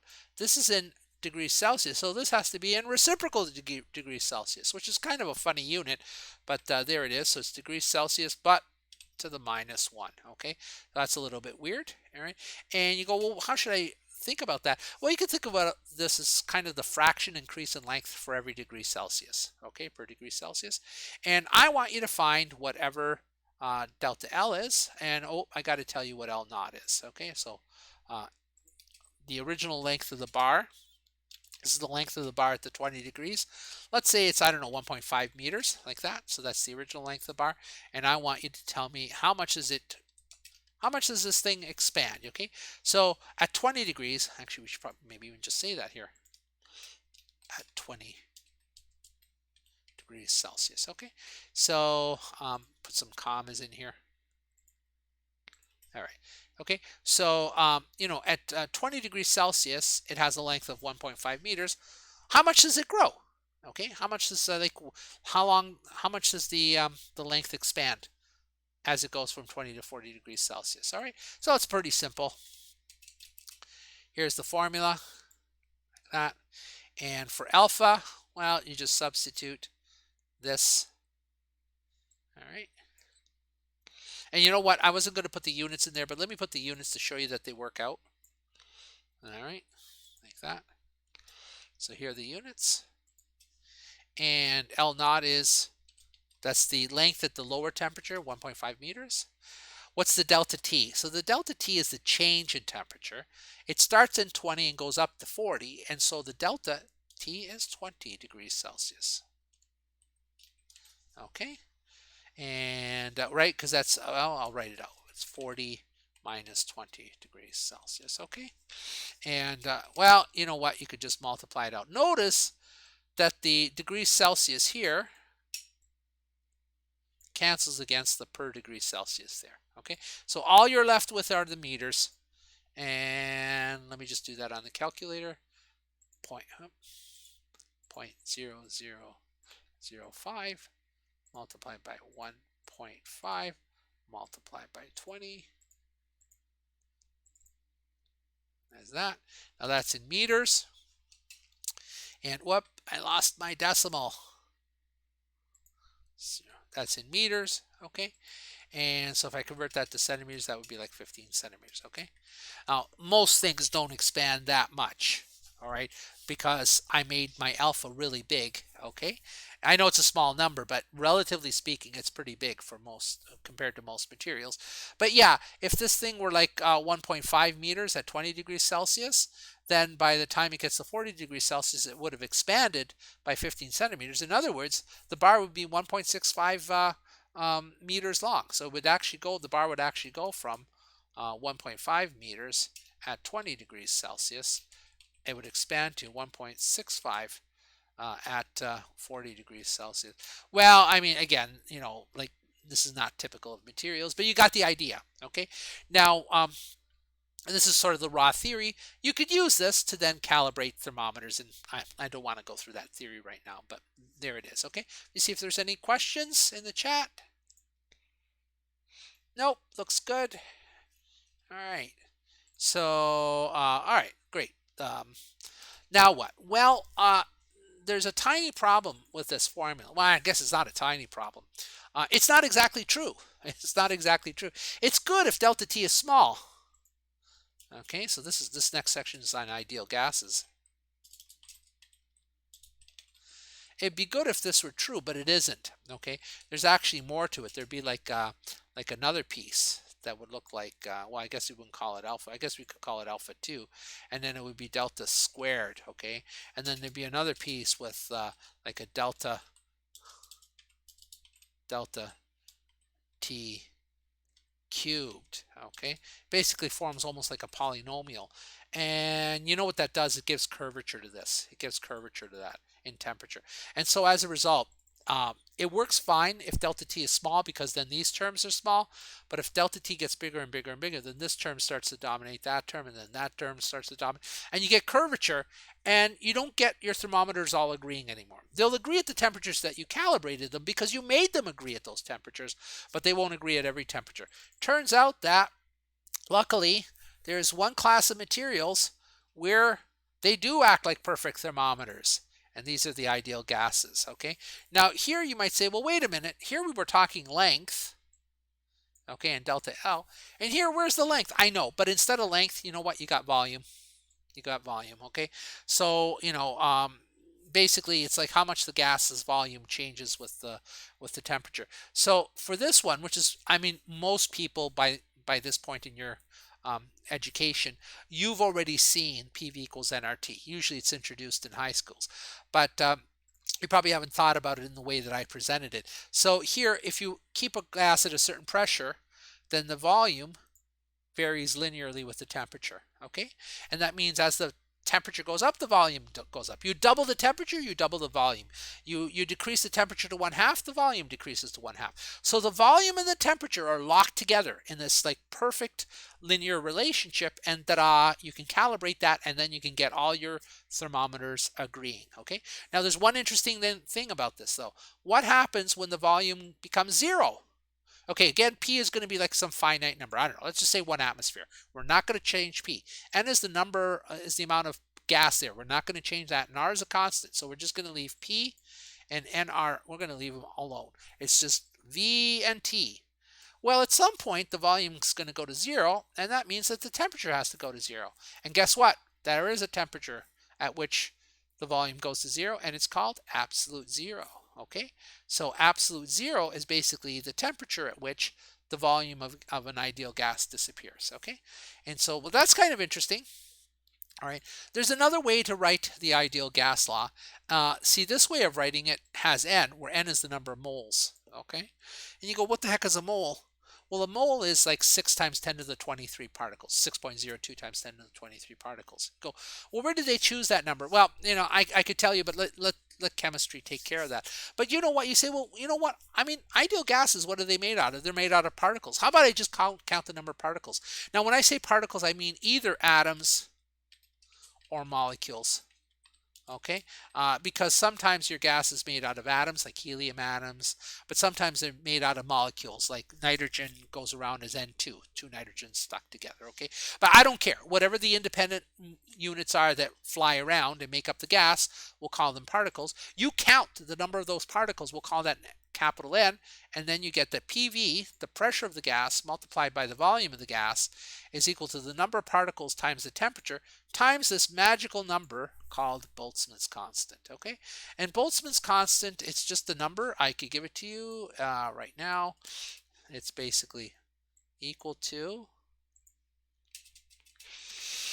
1.38 times 10 to the minus 23 joules per Kelvin. Okay. Oh, and the only I was kind of heading there, but this absolute 0, it's different than Celsius because you know, the 0 of the Celsius is where water freezes, where the 0 of the Kelvin scale is at absolute 0. The only difference between Kelvin and absolute 0, Kelvin and Celsius, is that T, if you're measuring it in Kelvin, is just basically equal to T if you're measuring it in degrees Celsius, but you have to add 273, okay, to shift the scale. Okay, so water freezes at 0 degrees Celsius, but water freezes at 273 degrees Kelvin. Okay, all right, let's see if there's any questions in the chat. Otherwise, we could just do a problem here. Let me see if what kind of problems I have online. But you know what, nah, let's just make one up. I don't want to repeat problems that I have online. Let's see, okay, so let's say we have a gas, and it's at, let's start off at 3 atmospheres pressure, and it has a volume of 5 liters, and the temperature is, what should we make the temperature? 50 degrees Celsius. Okay, now I'm going to take that gas, I'm going to change the pressure to 2 atmospheres, I'm going to change the volume to, so I decrease that, let's change the volume to 2 liters, and I want to know what the temperature of the gas is. Okay, now at this point you say, well, geez, how would I do this? You can use PV equals Nrt twice, or you can use PV equals Nk Boltzmann twice. Okay, first calculate N and then put it back again. But there's a much nicer way of thinking about problems like this, where I give you P, V, and T, and then I change 2 of them, and I want to know how did the third one change. Well, let's take this one right here, or you could do either one. It doesn't matter which one, but let's just do this one maybe because you're more familiar. And let's rearrange it. Let's put the NR on the one side. So I'm going to divide both sides by T, like this. Okay. And let me put the NR on the other side. So let me just move this to here, like that. Okay. Now, why is that interesting? It means that the ratio PV divided by T doesn't change as I go from this to that. Okay, why doesn't it change? Well, I guess I should give you an assumption here. The amount of gas doesn't change. Okay, so the amount of gas doesn't change. Well, the amount of gas, that's N. That doesn't change, so N is a constant. And R, that's the ideal gas constant. I'd give it to you. It's like, I forget the number. It's like 8 point something. But, you know, that doesn't change. So the left-hand side is a constant. It's the right-hand side that changes. P and V and T change, but they change in such a way that the ratio doesn't change. So you know what? We can put little labels here. P1 V1 T1 is equal to P2 V2 T2, like that. Okay, whoops. All right, so this is like the before pressure, volume, temperature, and this is the after pressure, volume, temperature. And if you form this ratio PV over T before, that's got to be the same as the PVT after.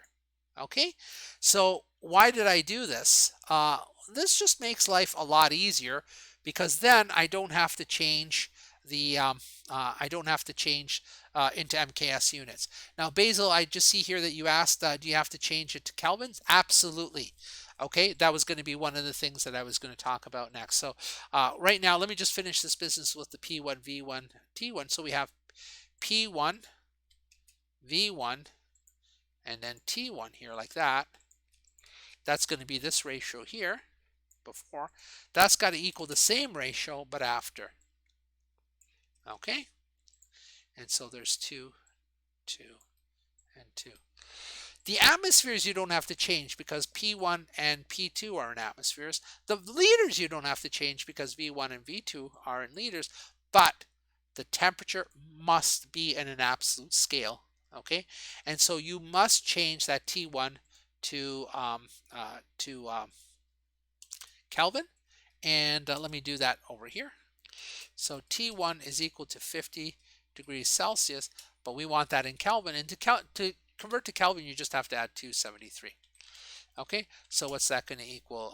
323 Kelvin, like that. Okay, and so that's your T1. That's 2. All right. Okay, so now what? Well, over here for P1, I'm gonna put the units in so you can see how they drop out. 3 atmospheres, and V1 is 5 liters divided by 323 Kelvin is equal to P2 is 2 atmospheres multiplied by V2, which is 2 liters, divided by T2, which is our unknown. Okay, and let me just line that up there like that. Okay, so you can see here that what happens is all the units cancel out. You got atmospheres on this side, you've got atmospheres on that side, they cancel. You got liters on this side, you got liters on that side, they cancel. Okay, and your answer is going to come out in Kelvin, like that. All right, let me do that on my calculator, and I'll give you the answer in just a second.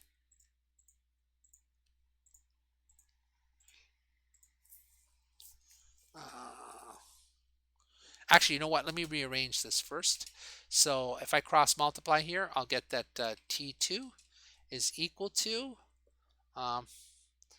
4. Oh, sorry. Write out 2 times 2. Okay, multiplied by 323 divided by 3 times 5, like that. Okay, so if you wonder what I did, I just multiplied T2 on this side. Okay, and then I multiplied both sides by 323, and then I divided both sides by 3 times 5. All right, so that's what I need to calculate. So what do I get here? I get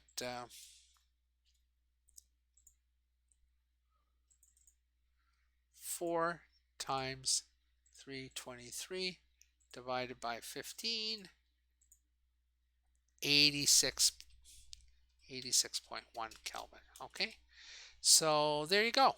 It cooled down quite a bit.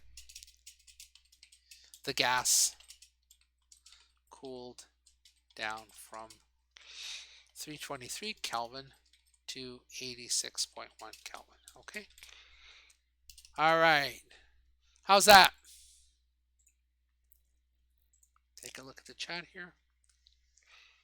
All right. No questions in the chat, and that's one possible way to make use of this. Now, I could ask you to, calculate the number of particles in this gas, in which case you might use this. Okay, so the next thing I could say is how, let me make this part A here. All right.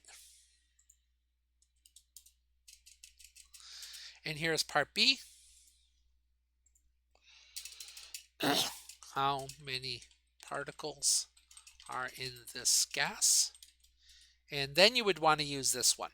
Okay, you say, why would you want to use that and not the other one? Because capital N is the number of particles, and so you could just rearrange this formula to isolate N, and N is going to equal what? It's going to equal PV divided by K Boltzmann times T, like that. Okay, all right, and so now we can't work in atmospheres in liters, unfortunately. We have to convert to MKS because everything else is in MKS. And so now we must convert to MKS. All right. So when you've got this kind of a change where I give you pressure, volume, temperature one before and then pressure, volume, temperature after, you don't have to. But if you're actually just going to use the formula once, and you know K Boltzmann is in MKS and T is in MKS, then P and V also have to be in MKS. It's not that bad. The pressure was 3 atmospheres, and that's going to be 3 times 101.2 times 10 to the 5 pascals. Okay, and that turns out to be, let me just round it off to 300, 3.0 times 10 to the, so it's 300, 5, 6, 7 times 10 to the 7 pascals. Okay, that's your pressure. And your volume, let me put spaces in here. Your volume, that's in, what was it? It was 5 liters, like that. Now you say, well, what's a liter? Like, we really haven't talked about liters much in this class. I try not to introduce too many more units, but in chemistry and biology, they tend to use liters a lot or milliliters a lot. So I guess we have to. So 1 cubic meter is equal to 1,000 liters. Okay, so that's pretty easy to remember. So 5 liters is not a lot. Okay, it's basically 5 divided by 1,000 cubic meters, or 0.005 cubic meters, like that. Okay, so there's your volume in MKS, and the temperature, well, we have that already, and we've got K Boltzmann. So your number would be P. We're going to use this number here, and V, we're going to use this number here, and K divided by K Boltzmann is going to be, where did I give you K Boltzmann? There it is. It's going to be this number here. Okay, and then the temperature was 323 Kelvin, like that. Okay, and you know what, I'm not going to even do that. I mean, you guys can work that out. All right, so just plug that through your calculator. I'm noticing that we have about half an hour, and I want to move on to other things. Not that there's much left, but I think you guys can do this on your calculator. But basically, your answer will be somewhere around 10 to the 23. And you go, how do you know that? Because that's about Avogadro's number. That's about 1 mole. Okay, so your answers, when you ask, like, you know, how many particles, well, it might not be exactly 10 to the 23. It might be 10 to the 22, 10 to the 21, 10 to the 24 if you've got a lot of stuff. But it's going to be somewhere in that ballpark, because that's a macroscopic number of particles. If you get like 10 to the 10 particles, that's so small you wouldn't even be able to see it. Okay, I mean, I think that's probably less particles than there are in a human cell. So, you got to be somewhere in the 10 to the 23 range, give or take a few orders of magnitude. All right, so that's how you would answer that. And then finally, let's make use of this equation here. Okay, so that equation there is how fast would the particles be going in this gas. So C, how fast, or how much energy do these particles have at 323 Kelvin? Okay, and that's this part of the equation here. Okay, so it would be 1.5, that's the 3 halves, and then K Boltzmann would be this number here. All right, and the temperature is 323. Now I am going to work this out because I'm going to need this for the next question. So it's going to be 1.5 times 1.38 multiplied by 323, and that gives me 669 times 10 to the minus 23 like that. And you could move the decimal over, so 6.69 times 10 to the minus 21 joules like that. Okay, so that's how much energy these particles would have. Okay, it doesn't matter what kind of particles they are, but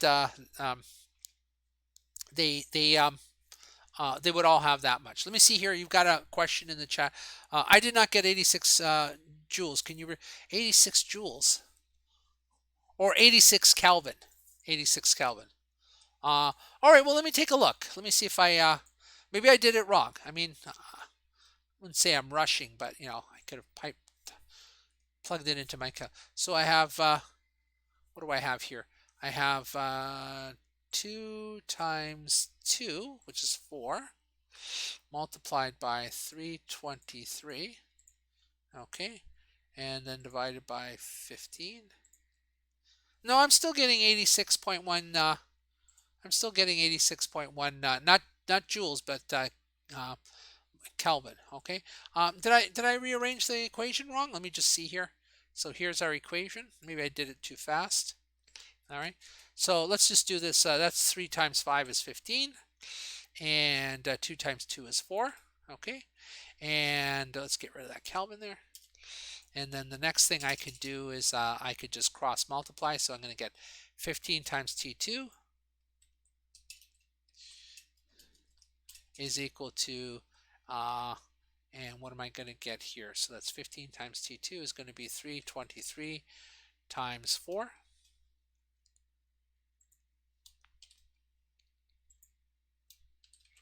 All right, and that gives me T2 is equal to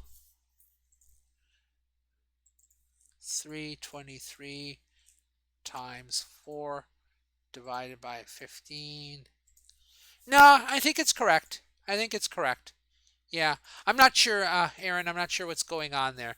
You say, okay, you got it. All right. Well, yeah. I mean, I don't know. Let me just get rid of this because that was just. Okay, so let's go back to this. So I asked how much particles do these guys have, and this is the answer. It doesn't matter what they are. It doesn't matter if they're helium, argon, or whatever. Okay, that's how much energy they have. Okay, so now if I ask, what is their average velocity? Well, then you would use that the kinetic energy is equal to 1/2 mv squared like that, and we're solving for v. The question is, what is m? Well, I have to tell you now what the atoms are, and we keep doing helium because I know what helium. I know the atomic number of helium. Let's do argon. So I'm just looking up atomic weight of argon. 40. Yeah, I had that number in my head, but I didn't want to just write it down and then be wrong. Okay, so the gas is made up of argon. Okay, so there you go. The gas is made up of argon atoms. Each argon atom has a mass of 40 AMU. And you go, all right, well, can I just plug in? Well, not quite yet. The energy is in joules, which is MKS. We want the velocity in joules, but what do we have here? We've got M, and M is in AMUs, and AMU is not MKS. To convert it to MKS, you multiply by 1.66 times 10 to the minus 27. Let me check that. I don't do this that often, but 1 AMU in kilograms. Google's great. AMU to kilogram. Oh, it's not giving me the. Oh, there it is. Oh, it's giving it to me the other way around. Damn, atomic mass unit. And where's kilogram here? There we go.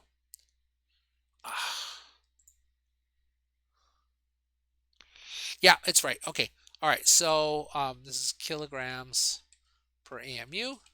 And so if we multiply that by 40,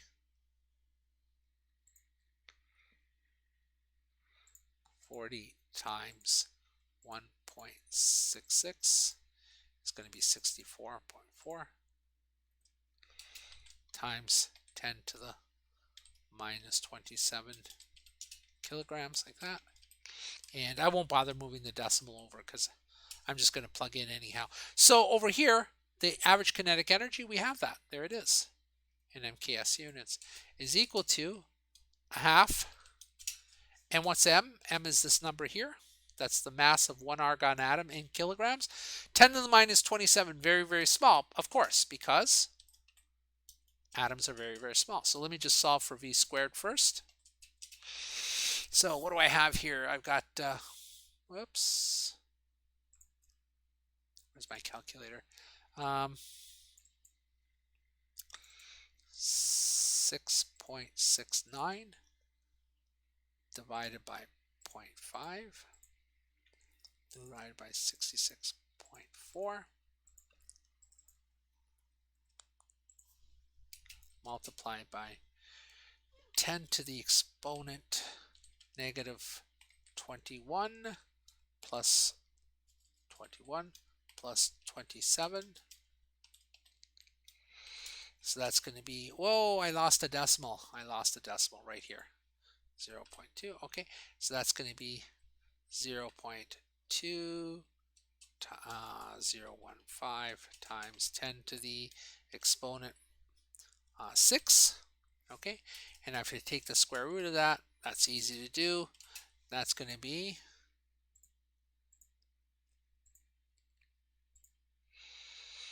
0.45 times 10 to the exponent 3, which is going to be 450 meters per second. That sounds just about right. Okay, 450 meters per second. Okay, so that's the typical speed of a argon atom at 50 degrees Celsius. 50 degrees Celsius is very hot. I mean, hotter than desert hot, okay? But not, not boiling, which is at 100. So it's just really hot. You would not feel comfortable at all. And argon atoms, I mean, our atmosphere has a little bit of argon atoms in them. And so they're not quite traveling at 450, maybe a little bit less, but that's the speed of argon atoms in our atmosphere. Okay, so let me see, any questions with that? No questions? All right, well, there it is. There's the ideal gas law. Okay, so now what? Well, the next thing we worked on was specific heats. Okay, we're almost done. Specific heat and latent heats. Okay, and with specific heats and latent heats, there's two types. There's two equations. One is the heat, which is delta U, is the change in the internal energy. It's how much energy you put into something. If there's a temperature change, and no phase change, it's MC times delta T, where C is the specific heat, okay, of some material.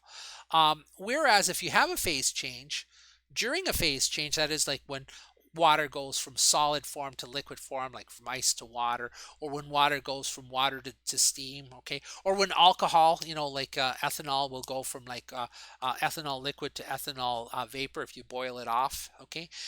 During those phase transitions, there is no temperature change, which is kind of interesting, okay. There is no temperature change. There's just a change in the way the atoms and molecules arrange themselves, and so the energy that you need is just equal to the mass times the latent heat. That's the energy that's required to make a total transition, okay? Now, I would give you specific heats and latent heats. I wouldn't expect you to remember these, okay? So let's just do an example of each.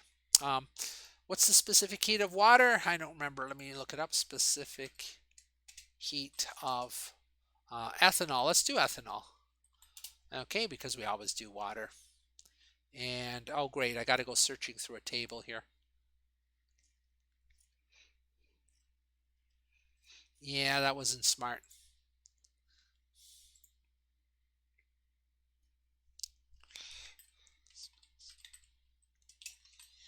I can't seem to find it anywhere. I don't know, let's go back to water. Okay, so how much energy?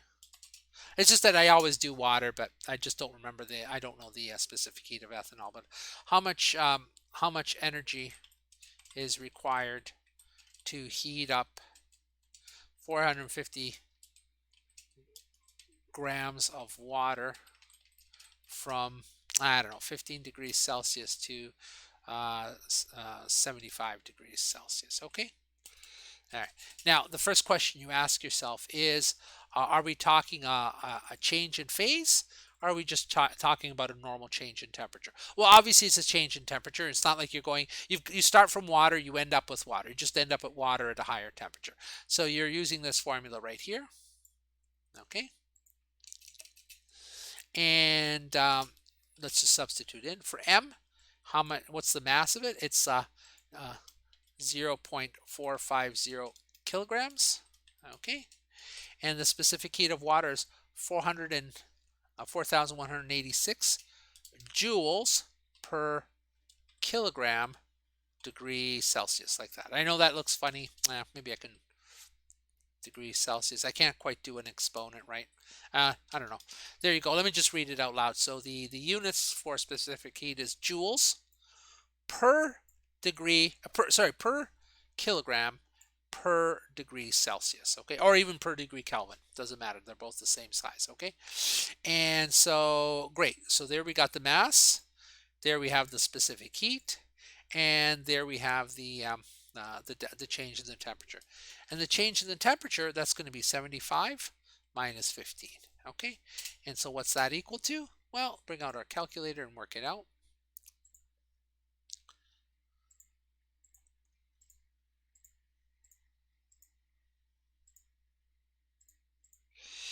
Multiply it by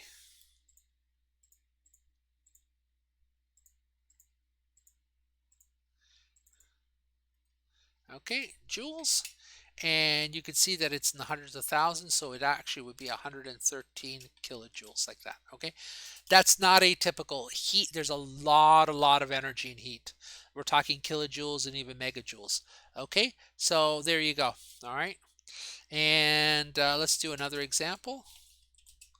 How much heat does it take to melt 1 kilogram of ice? Okay, so now, I mean, it's kind of obvious that I'm talking about melting ice, and so I'm going to be going from ice at 0 degrees Celsius to water at 0 degrees Celsius, like that. Now at this point you say, well, wait a sec, your temperature's not changing, so you don't need any heat to do that. Well, no, because this formula doesn't apply. Okay, I know that the delta T is 0, but this formula only applies when you don't have a phase transition. This time you do have a phase transition, so you need this formula here. Okay, and so you're going to use this one, and I don't know I think I kind of remember it, but I don't know what it is. Let me just see if I can look up latent heat of fusion water. Latent heat of fusion water.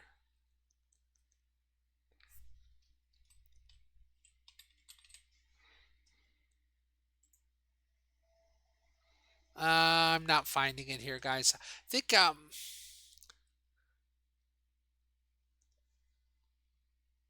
oh, here it is. Okay, good. I found it. All right, there we go. On the Wikipedia page. All right, kilojoules per kilogram. Okay. What that means, this is your L. All right, so I'm doing kind of backwards here. That's your L. What's that say? To melt 1 kilogram of ice, you're going to need 334 kilojoules. Well, how many kilograms of ice do I have? That's my M. Well, I made the number simple. I have 1 kilogram of ice. Okay, so 1 kilogram of ice will require 334 kilojoules of energy. All right, so just to make this a little different, suppose I needed 3 kilograms of ice, then the mass here would be 3 kilograms. The latent heat would be 334 kilojoules per kilogram, and this number here would be 3 times that, so it would be 3 times 334, which is 1,002. 1,002 kilojoules, which you could actually write as 1 megajoule. All right. So how's that? Let me see if there's any questions in the chat. No questions. Okay. Now, there's other variations on this, which I could ask about, and in the name of time, I want to do the second law, but maybe this evening during our office hours, I can show you some variation. One of them is actually a question that I have online, and I also did it during the lecture, and that is, I don't remember the numbers, but I think I had 250 grams of ethanol at some temperature. I don't know, say 65 degrees Celsius, and I put that in contact with 200 grams of water at 15 degrees Celsius, like that. And you say, well, how do I do this? Well, you have to think that whatever heat is lost here, so the heat lost from the ethanol, that's got to equal to the heat gained by the water. Okay? And so now what do? Well, it's still this equation, but now you have two parts to it. You have this part, okay, which is for the ethanol. And so you could put like a little subscript on these: ethanol, ethanol, and delta change in temperature for the ethanol. That's got to equal the same equation, but now for the water, and for water, okay? And this isn't tricky because you know what that number is for the ethanol. Okay, for the ethanol. Well, I don't know. I know. Sorry, I don't know the specific heat, but I know this one. This is 0.0250 kilograms. So that part, you know.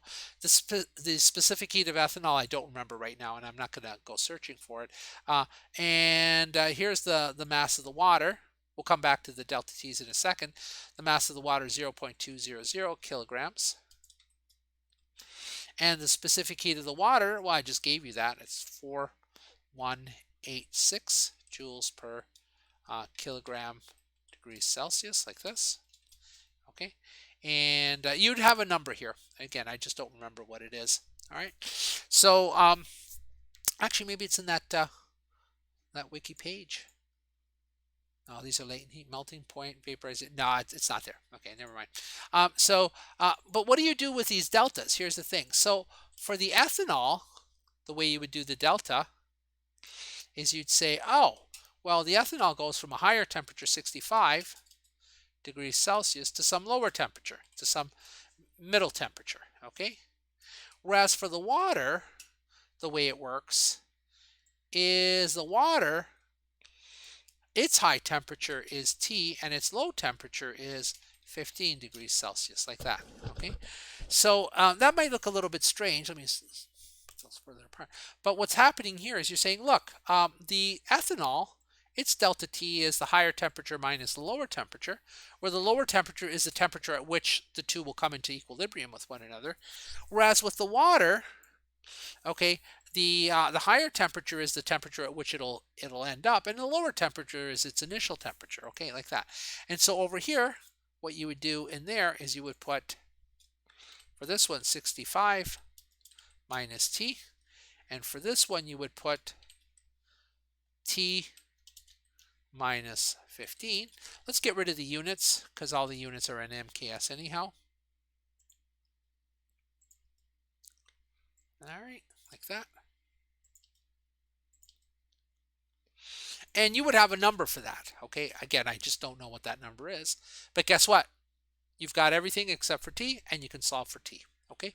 So I'm not going to complete this problem, but I kind of gave you, a lot of indication about how you would solve it. If you take a look at on our questions online, I have a question very similar to this, and I also did a question like this during the lecture, okay? But basically the idea is that the heat loss from the ethanol has to be gained by the water. And so here's the heat loss by the ethanol. Here's the heat gained by the water, and you just plug in the numbers, but just keep in mind that your delta T for the ethanol is the high temperature minus the low temperature, and the delta T for the water is high temperature and the low temperature. But the ethanol starts at the high temperature and ends at the low temperature, whereas the water starts at the low temperature and ends up at its higher temperature.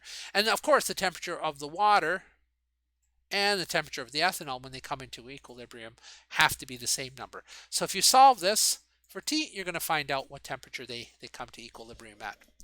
All right, let me see if there's any questions in the chat.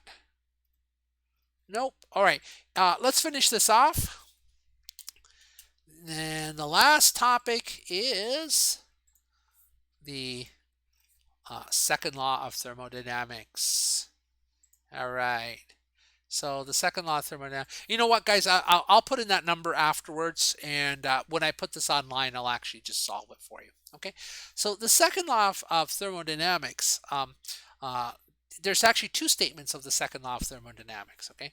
Well, maybe I should start off with the first law. The first law of thermodynamics basically says that energy is always conserved. Okay, so we knew that last semester, except that we couldn't account for the heat, but now we can account for the heat. If you trace down all the energy, including the heat, energy is always conserved. All right, so basically you made use of that right here. Or actually, we used it right there. Heat lost by the ethanol is equal to heat gained by the water. That heat can't disappear. Heat is an energy. Okay, heat is energy. So if one thing loses energy, that energy just didn't disappear out of the universe. That energy went somewhere else. So in this case, whatever was lost by the ethanol had to be gained by the water. There you go. There's the first law of thermodynamics. But that's not sufficient to explain how heat flows, okay? And the reason is that you're never going to get into a situation where you have a cold object and a hot object together, and the cold object will lose heat to the hot object. Imagine what would happen. You put this cold thing in contact with the hot thing. The hot thing gets hotter, and the cold thing gets colder. That makes no sense. I mean, it wouldn't violate the first law, but it just never happens in nature. Okay. Instead, heat flows spontaneously from hot to cold, not the other way around. Okay. So here, that's actually this statement right here. Heat cannot spontaneously flow from cold to hot. All right. You cannot make heat magically go from cold to hot. All right. If you just put a hot and a cold object together by itself and you don't do any magic, I'll tell you what kind of magic you can do in a minute. But you put a hot object and a cold object together, the hot object will get cooler as it loses its energy to the cold object, not the other way around. Okay. And the same thing with heat and work. You can do work to produce heat. All right. That's what you're doing when you rub your hands together. When you're rubbing your hands together, you're doing work, but it's turning into heat through the friction. So through friction, work can become heat, but heat cannot spontaneously become work. If it could, then you would magically see the heat in the room make things move around. Okay? I mean, you'd think there are ghosts in the room or something like that. But you could imagine that the heat in the air of the room, the heat goes down. So the temperature of the air goes down, but then magically that energy lifts up, like, I don't know, your computer. Well, that just doesn't happen. Okay? It would conserve energy because the energy lost by the air would become the energy gained by the computer being lifted up. Does not happen. Does not happen. So basically, heat cannot spontaneously become work. You can't have the heat from the air doing work by lifting things. Okay? Again, if you saw something like that, you'd be freaked out. Okay? It does not violate energy. The energy is conserved. It just is statistically impossible. All right? Now, what do I just said statistically impossible. What do I mean by that? So you can understand the second law of thermodynamics by understanding it as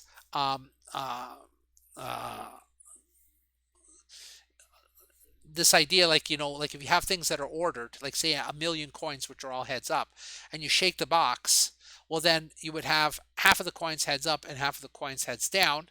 Okay, and if you ran the movie backwards, where you have half the coins heads up and half the coins heads down, and you shake the box and they all end up all heads up, that is just a very, very, very improbable event. Okay, so basically, underlying at the microscopic level, the second law of thermodynamics is the statistical impossibility of heat cooperatively coming together and doing work. Just like it's statistically impossible for, you know, a box with half heads up and half heads down to magically, you know, by shaking it, all of them fall heads up. It's not impossible.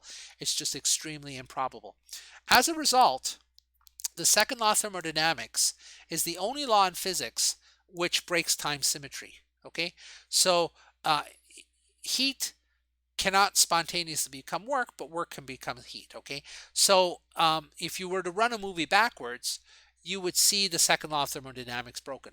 Newton's laws are time symmetric. If you watch like a billiard ball bouncing off of the walls of a pool table, off of the banks of the pool table, you know, and you ran that movie backwards, you can't tell that something funny happened. Okay, so Newton's laws are perfectly time symmetric, but the second law of thermodynamics is not. Another way that's usually said is that entropy is times zero. Entropy is times zero. So things go from order to disorder. They never go from disorder to order. Okay? And so the second law of thermodynamics breaks time symmetry. None of the other laws of physics do. So that makes it a very interesting law. It basically tells you which way is forward time. All right, so that's enough about the law. What kind of problems could you do? Well, you know, I have this magic word in there, spontaneously. So let's think about this. Yeah, heat doesn't spontaneously flow from cold to hot. So if you put a cold thing beside a hot thing, you know, the cold thing isn't going to lose its energy to the hot thing. But you can do some magic to make something colder while making something else hotter, and that's called a refrigerator. Refrigerators can take heat from inside their cavity and move it to the outside world. They do that by doing work. That's why a refrigerator has to have a compressor. And the temperature inside becomes cooler, that heat goes somewhere. And if you touch the back of your refrigerator, you would see that there are some very hot coils back there. All of the heat that was sucked out of the cavity of the refrigerator, plus the heat that was generated from the work done by the compressor, has to be expelled to the outside world through the coils in the back of the refrigerator. Now, we're not going to talk about refrigerators. We're going to look at heat engines. But yeah, heat can do work sometimes. It can't do it spontaneously, but it can do work. And here's how. Heat wants to go from hot to cold. And in its attempt to flow from hot to cold, you could siphon off a little bit of it to become work. Okay? So, you know, like this is what convection currents are. You know, hot air wants to rise up. Okay. Well, in rising up, that hot air in rising up does work. Okay. It's doing work. And as that hot air rises up, you can turn a little turbine and do a little bit of work with it. Well, the heat doesn't say, oh, I'm just going to become work. The heat says, no, I want to rise up, okay, because I'm going to do this, you know, I want to just flow to where there's a cold area. I want to flow from hot to cold. But in doing that, you can siphon off a little bit and do work. And that's called a heat engine.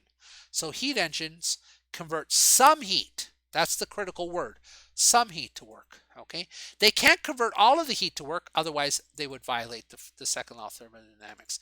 The question is, how big is that sum? Yeah, they can convert some heat to work, but like what's the absolute limit? What is the maximum amount of work that they can do from the heat they absorbed? And that's what Sadi Carnot worked out. He worked out this thing, which is called the Carnot efficiency. And he basically said, well, heat engines work between a hot area and a cold area. And if you do 1 minus the temperature of the low area divided by the temperature of the high area, that's your maximum efficiency. Okay, the real efficiency of an engine is going to be whatever energy was absorbed from the high area and lost to the low area. The difference between the two is the work, and that's, you know, 1 minus that is the efficiency. So there's a true efficiency to a heat engine and an ideal efficiency, and in the real world, the actual efficiency or the true efficiency has to always be less than the Carnot efficiency. And that answers the question, how much work is the maximum amount of work that a heat engine can do? Okay, so, oh, Basil, I see that you asked the question. I'll come back to it. How would you separate the T? I think you're asking how to solve this equation up here. I'll do that later. Okay, let me finish this off. And the difficulty is that I don't have a number there. Otherwise, I would have finished it. Let me just show you here. Let's say we have a heat engine. And the heat engine is going to work from between a high temperature area, which is, I don't know, 200, oh, let's do it in Kelvin, just to make life easy, 500 Kelvin, okay? So there's a hot area to this heat engine where it's absorbing the energy from, and that hot energy, high temperature area is 500 Kelvin. And then it's going to expel some heat to a low temperature area, and the low temperature area is going to be like, let's say 150 Kelvin, okay? So this is pretty cold. Okay, and this is pretty hot. So here you could absorb, like, I don't know, this could be like something like like some coil which is being heated by electricity, whereas this could be something like maybe dry ice or something like that. Okay, and so you're absorbing this energy from these hot coils, and then you're losing energy to the dry ice there, like that. Okay, and there's a temperature difference. The hot coils are hot, and the low temperature is cold. Okay, and so when you absorb the heat, that's when your engine is going to do the work. It's going to push, but then you have to contract the engine again to repeat the cycle, and to do that you got to put it in contact with something cold. Okay, now with just those two numbers you immediately get the Carnot efficiency. So let's calculate that Carnot efficiency. All right, and that's going to equal 1 minus the low temperature, which is 150 divided by 500. And let me work that out in the calculator here. 1 minus 150 divided by 500, and that's 0.7 or 70%. Okay, what does that mean? Only 70% of the heat energy absorbed from the high temperature can be converted into work. The remaining 30% must be lost to the cold area. Okay, there's no way you can convert all of your energy, all the heat energy, to work. If you did, you'd be violating the second law. How much of it can you convert? Well, according to Carnot, with these two temperatures, you can convert 70% of it. Okay, and then 30% must be lost to cold. All right, now that's the ideal engine. Okay, yeah. Oh, Basil, I just saw your question here. The second law of thermodynamics is always in Kelvin. Yes, always in Kelvin. That's right. This just makes no sense at all if it isn't in Kelvin. All right. So now let's say that a real engine is working at only 50% of the Carnot efficiency. If it absorbs 1,000 joules per cycle, how much does it lose to? How much does it? How much of it does it lose to the cold energy, or the cold area? And area, and how much becomes work? All right. So the next point is the real engine. I mean, it's not even at 70%. The real engine has an efficiency of 50% of the Carnot efficiency. Okay, because no real engine really works. I mean, it's almost impossible to get a real engine working at Carnot efficiency. You can get close, but you're never going to get it right there. So this particular engine is working at 50% of its maximum possibility. So 50% of 75%, sorry, 70% is, of course, 35%. So it runs at 35% efficiency, or 0.35. Okay, so that tells you that epsilon here, the efficiency, the true efficiency, is only 0.35. Okay, so now we're going to use this formula here. It looks a lot like the other formula. These two look the same, but this is in terms of the temperatures, and this is in terms of the heats. Okay, and so now what do I tell you? Well, I told you that the amount of energy absorbed per cycle is 1,000 joules. That's being absorbed from the high temperature. So over here, the epsilon, that's 0.35. Okay, here, let me just indent that a little bit. All right, that's going to equal 1. We don't know how much is lost to the cold. That's what QL, that's the amount of heat that gets lost to the cold area. And that's actually what we want to find. So how much does it lose to the cold area? That's QL. But I do tell you that in one cycle it absorbs 100 joules. Okay? And so now if you just work this out, this will give you that QL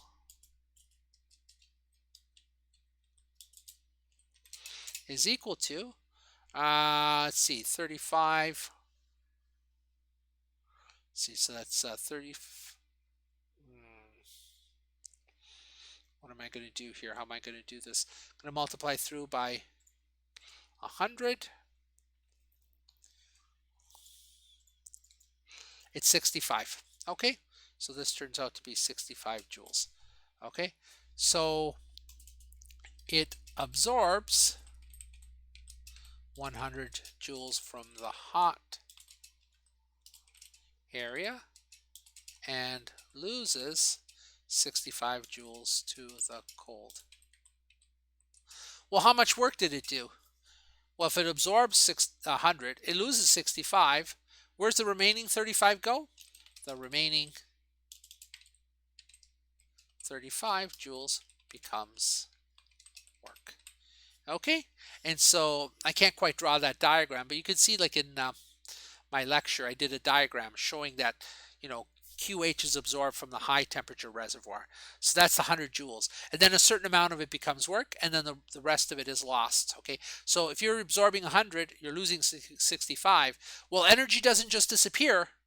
So where's the other 35? The other 35 became work. Okay, so that's basically the second law of thermodynamics in a nutshell. All right, so all right, guys, that's going to be the end of the lecture.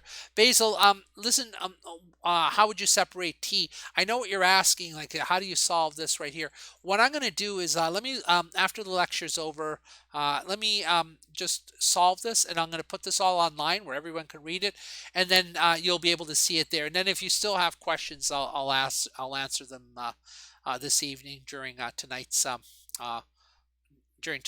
Google Hangout. Okay, so I'm just going to wait a few more seconds. If there's any more questions because of the lag, I'll wait a few more seconds. Otherwise, that's it. Okay.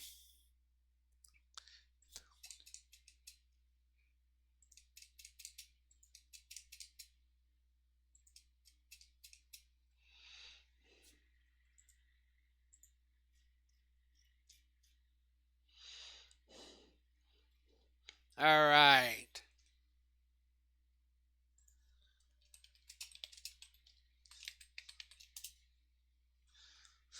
Okay, guys, end of the live stream.